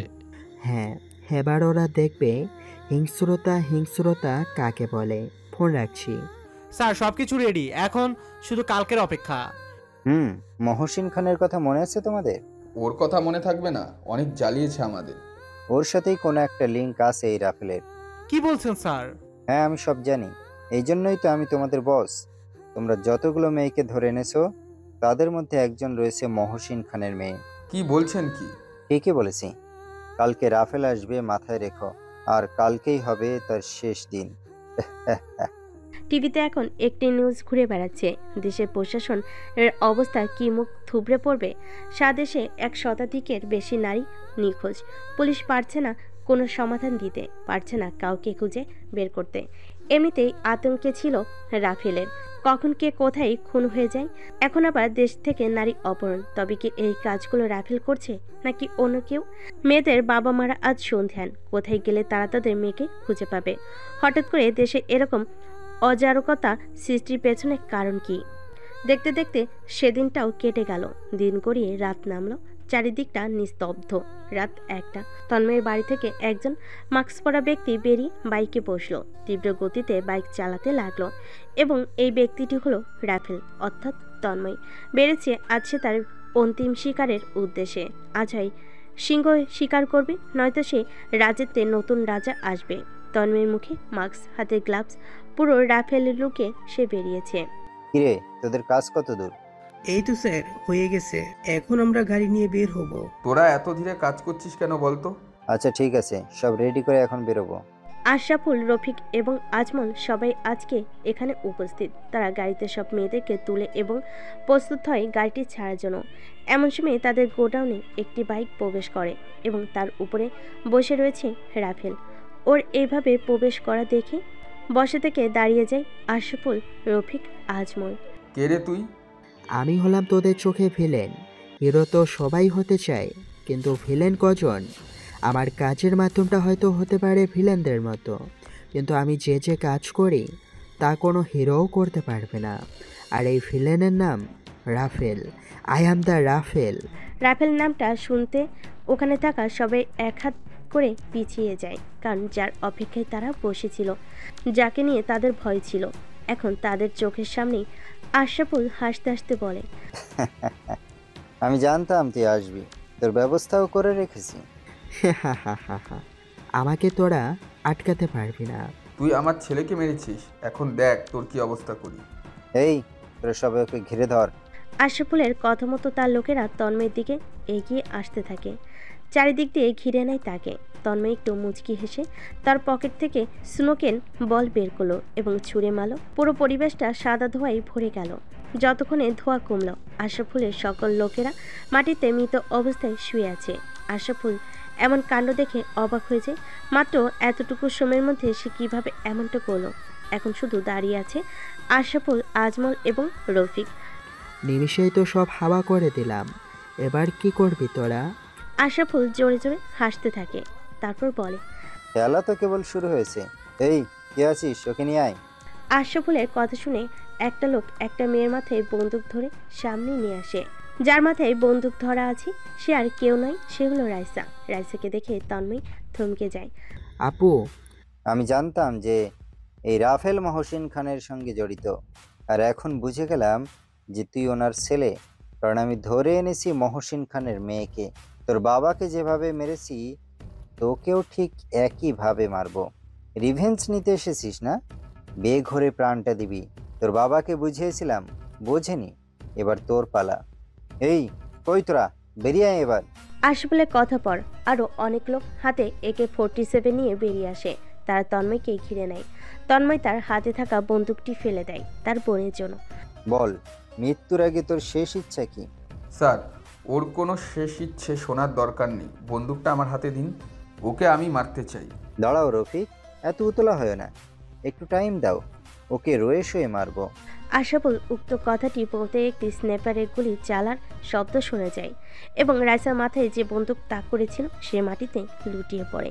তারপর এক একে স্ন্যাপার চলে সব দাঁড়িয়ে থাকা, আবার আশরাফুলের লোকজন মাটিতে লুটিয়ে পড়তে থাকে। এক একে আশরাফুলের সকল AK-47ধারী লোকেরা মাটিতে লাশ হয়ে পড়তে থাকে। তারপর গোডাউনের ভিতর প্রবেশ করে অভ্র, প্রীতম, জয়, মারুফ এবং তাদের লোকেরা। তন্ময় জোরে জোরে হাসতে থাকে আর বলে, কি ভেবেছিলি জিতে যাবি এত সহজে? তা তো হবে না। রফিক এবং আজমল একে অপরের দিকে তাকাচ্ছে এবং ভাবতেছে এগুলো হচ্ছে কি। আশরাফুল কিছুক্ষণ চুপ থেকে বলতে থাকে, চল শেষ চালটা আমার দিয়েই দি, মারুফ। আশরাফুল মারুফের নাম নিতেই মারুফ বলে, ইয়েস বস। মারুফের ইয়েস বস বলার সাথে সাথে রাফেলের দিকে যত লোক ছিল সবাই রাফেলের দিকেই বন্দুক তাক করে, শুধুমাত্র অভ্র, প্রীতম, জয় বাদে। এই তোরা এগুলো কি করছিস? তোরা এরকম বেইমানি করতে পারিস না। তোদেরকে ভাই কত বিশ্বাস করেছিল, আর তুই আমাদের মধ্যে থেকে আমাদের লোকেদেরকে আমাদের বিরুদ্ধে নিয়ে গিয়েছিস মারুফ। তন্ময় অসহায় দৃষ্টিতে মারুফের দিকে তাকিয়ে আছে, কারণ যাকে সে বিশ্বাস করেছিল সে তাকে পেছন থেকে ছুরি মেরেছে। একবার বিশ্বাস ভাঙলে আর তার জোড়া লাগে না। চলো, অনেক হয়েছে তোদের ড্রামা, এবার তোরা উপরে যাবি। এই রফিক, তুমি নাকি মারবে একে? তাহলে তুমিই মারো, এই ধরো বন্দুক। রফিক তার হাতে বন্দুকটি নিয়ে তন্ময়ের দিকে তাক করে। যে মুহূর্তে রফিক ট্রিগার চাপ দেবে সে সময় খুব জোর গতিতে একটি মোটরসাইকেল গোটানোর ভিতর প্রবেশ করে। মোটরসাইকেলে বসে থাকা ব্যক্তির মুখেও মাস্ক পরা। আগন্তুক ব্যক্তিটি তার হাতে থাকা বন্দুকটি দিয়ে রফিকের হাত বরাবর গুলি চালায় এবং রফিকের হাত থেকে তার বন্দুকটি ছিটকে পড়ে যায়। আগন্তুক ব্যক্তিটির সাথে একটি ব্যাগ ছিল, সেখান থেকে এসে 4টে AK-47 বের করে তন্ময়ের দিকে ছুঁড়ে মারে এবং তন্ময়, প্রীতম, অভ্র, জয় সেগুলো ধরে এলোপাথারি গুলি ছুটতে থাকে। প্রায় সমস্ত আশপাশের লোকেরা মাটিতে লুটিয়ে পড়ছে। মারতে ইচ্ছে করেই বাঁচিয়ে রেখেছে তন্ময়। মারুফের একটি হাতে এবং পায়ে শুধু গুলি করেছে সে, কারণ বিশ্বাসঘাতকের মৃত্যু এত সহজভাবে তো হয় না। তন্ময় তার হাতে থাকা বন্দুকটি দিয়ে রফিকের বুক ঝাঁঝরা করে দেয়। মাটিতে পড়ে থাকে রফিকের দেহ। আজমলকে গুলি করে জয়। আজমলের মাথায় এলোপাথারি গুলি ছোড়ে জয়। এখন শুধু বেঁচে রয়েছে আশরাফুল। তন্ময় তার দিকে এগিয়ে আসতে থাকে, কাঁধের উপর AK-47 নিয়ে। আশরাফুলের মনে এখন ভয় ডানা বাঁধতে শুরু করেছে। তার কপালে যে বিন্দু বিন্দু ঘাম ঝরে পড়ছে, তার পা দুটো কাঁপছে, কারণ অনুভব করতে পারছে তার সঙ্গে কি হতে চলেছে। তার সঙ্গে আজ তেমনটাই হবে যেমনটা হয়েছিল মহসিন খানের সঙ্গে। তন্ময় আশরাফুলের দিকে এগিয়ে এসে তার পায়ে ছুটতে থাকা ছোট্ট ছুরি বের করে আশরাফুলের ডান হাতে ঢুকিয়ে দেয়। আশরাফুল ব্যথায় চিৎকার করতে থাকে। খুব তো বলেছিলি যে খেলা কেবল শুরু, খেলা এখন শেষের দিকে। সিংহ এখন তার শিকারকে খুবলে খুবলে খাবে। এই কথা বলে তন্ময় আরও একটি ছুরি আশরাফুলের বাম হাতে ঢুকিয়ে দেয়। আশরাফুল ব্যথায় কোঁকাতে থাকে। দেশের মন্ত্রী হয়ে দেশের সাথে এত বড় বেইমানি করতে তোর হাত কাঁপছিল না? তন্ময় আরও দুটি ছুরি তার দুপায়ে ঢুকিয়ে দেয়। আশরাফুল এবার যেন মৃত্যু যন্ত্রণা ভোগ করতে থাকে। আমায় মেরে ফেলো এখন, আমার খুব কষ্ট হচ্ছে। আর কিছুক্ষণ থাক, দেখ তোর সাথে কি হয়। সামান্য এইটুকুতেই এরকম চিল্লাইতেছিস? তাহলে ভেবে দেখ আমার বাবার সাথে তোরা কি করেছিলি, কিন্তু মানুষটা একটা শব্দও করেনি। তোরা তো কাপুরুষ রে। তন্ময় তার হাতে থাকা AK-47 নিয়ে আশরাফুলের দিকে তাক করে। এমন সময় তার বোন তাকে বলে, দাঁড়া তন্ময়, ওকে আমি মারবো। রাইসা তন্ময়ের কাছে এগিয়ে আসে। ঠিক আছে আপু, এই নাও। রাইসা বন্দুকটি নিয়ে আশরাফুলের দিকে তাক করে বলে, তোকে মারার পর আমার মনের যন্ত্রণা মিটবে। রাইসা বন্দুকটির ট্রিগারে চাপ দিয়ে ধরে থাকে। আশরাফুলের বুক একেবারে গুলিতে ঝাঁঝরা হয়ে যায়। এরপর তন্ময় চিৎকার করে বলতে থাকে, রিভেঞ্জ কমপ্লিট। রাফেলের কাজ আপাতত শেষ। বাবা, আমি দেশকে সন্ত্রাসমুক্ত করেছি। তোমার অসমাপ্ত কাজ আমি সম্পূর্ণ করেছি। আমি প্রতিশোধ নিয়েছি, তোমার কথা রেখেছি। তোমার শেষ কথায় রিভেঞ্জ অ্যান্ড রেমেডি আজ নিলাম। তোমার ইচ্ছে পূরণ করলাম বাবা। তন্ময় কাঁদতে থাকে। তার বোনও তার দিকে এগিয়ে আসে এবং তাকে জড়িয়ে ধরে বলে, আজকের পর থেকে আমরা সাধারণ জীবন লিড করব, আর এগুলোর মধ্যে থাকবো না। আপু চলো। তন্ময় আগন্তুক ব্যক্তিদের কাছে এগিয়ে আসে এবং মুচকি হেসে বলে, থ্যাংক ইউ আশরাফ আঙ্কেল। এখন তো ব্যক্তিটি তার মুখে থাকা মাস্কটা খুলে এবং ইনি হলো আশরাফ, যে কিনা তন্ময়কে তৈরি করেছে রাফেল এবং বদলা নিয়েছে তার বাবার মৃত্যু, দেশকে বাঁচিয়েছে। আশরাফুল মুচকি হেসে বলে, ওয়েলকাম ভাতিজা। তন্ময় এবার মারুফের কাছে আসে। মারুফ মাথা নিচু করে আছে, ব্যথায় কুকড়াতে থাকে। সে বুঝতে পারছে যে তার সাথে কি হবে এখন। তন্ময় বলতে থাকে, তোকে আমি কতটা বিশ্বাস করেছিলাম, আর তুই আমার বিশ্বাসকে ধুলোয় মিশিয়ে দিয়েছিস। মরতে যে তোকেও হবে, কিন্তু তোকে আমি মারব না, তোকে মারবে এরা। তন্ময় অভ্র, প্রীতম ও জয়দের দিকে উদ্দেশ্য করে বলে। তন্ময় ওদেরকে নির্দেশ দিয়ে আসে, মারুফকে তোরা মেরে বাড়ি চলে আসিস। আর হ্যাঁ, আর আমরা রাফেল নই, এখন থেকে আমরা সাধারণ মানুষ, তবে দেশের প্রয়োজনে আবার রাফেল হয়ে যাব। সকালবেলা চারিদিকে খবর রটে গেছে মন্ত্রী আশরাফুলের মৃত্যু হয়েছে এবং তার সঙ্গীদের। তিনি আসলে ছিলেন ভালো মুখোশের আড়ালে থাকা একজন দেশদ্রোহী। তিনি সারা দেশে 150 জন নারীকে অপহরণ করেছিলেন। রাফেল তাদেরকে বাঁচিয়েছে এবং আশরাফুল এবং তার সঙ্গীদের নির্মমভাবে হত্যা করেছে। এতদিন যে রাফেল ছিল সবার কাছে আতঙ্ক, সে এখন সবার চোখে হিরো। নীরা ভার্সিটিতে বসে আছে তন্ময়ের অপেক্ষায়। সেও খবরটি দেখেছে, তবে তার মন কেমন জানি করছে তন্ময়ের জন্য। ভাবছি সে কি আসবে নাকি তার কোনো ক্ষতি হয়ে গেল। এসব ভাবতে ভাবতে নীরা চোখ যায় ভার্সিটির গেটের দিকে এবং সে দেখতে পায় তন্ময় ভার্সিটির গেটের ভিতরে ঢুকতেছে। নীরা দৌড়ে তন্ময়ের কাছে চলে যায় এবং কোনো কিছুর পরোয়া না করে জড়িয়ে ধরে তাকে। আরে কি করছো কি? সবাই দেখছে তো। দেখুক, তাতে আমার কি? তন্ময় এবার তার দু বাহু দিয়ে নীরাকে জড়িয়ে ধরে। এবার তো তুমি আমার হয়েছো, তাই না? চলো শুরু করি এক নতুন অধ্যায়, যেখানে থাকবে না কোনো প্রকারের নেগেটিভিটি, থাকবে শুধু ভালোবাসা আর ভালোবাসা। চলো শুরু করি। এরপর তারা দুজনে বিয়ে করে তাদের সুন্দর জীবন পার করতে থাকে। তো হ্যালো বন্ধুরা, গল্পটা কেমন হয়েছে তা অবশ্যই কমেন্ট করে জানাবেন। আর এরকম সুন্দর সুন্দর মাফিয়ার গল্প পেতে অবশ্যই আমাদের চ্যানেলটা সাবস্ক্রাইব করে বন্ধু হয়ে পাশে থাকবেন। ধন্যবাদ সবাইকে। আল্লাহ হাফেজ।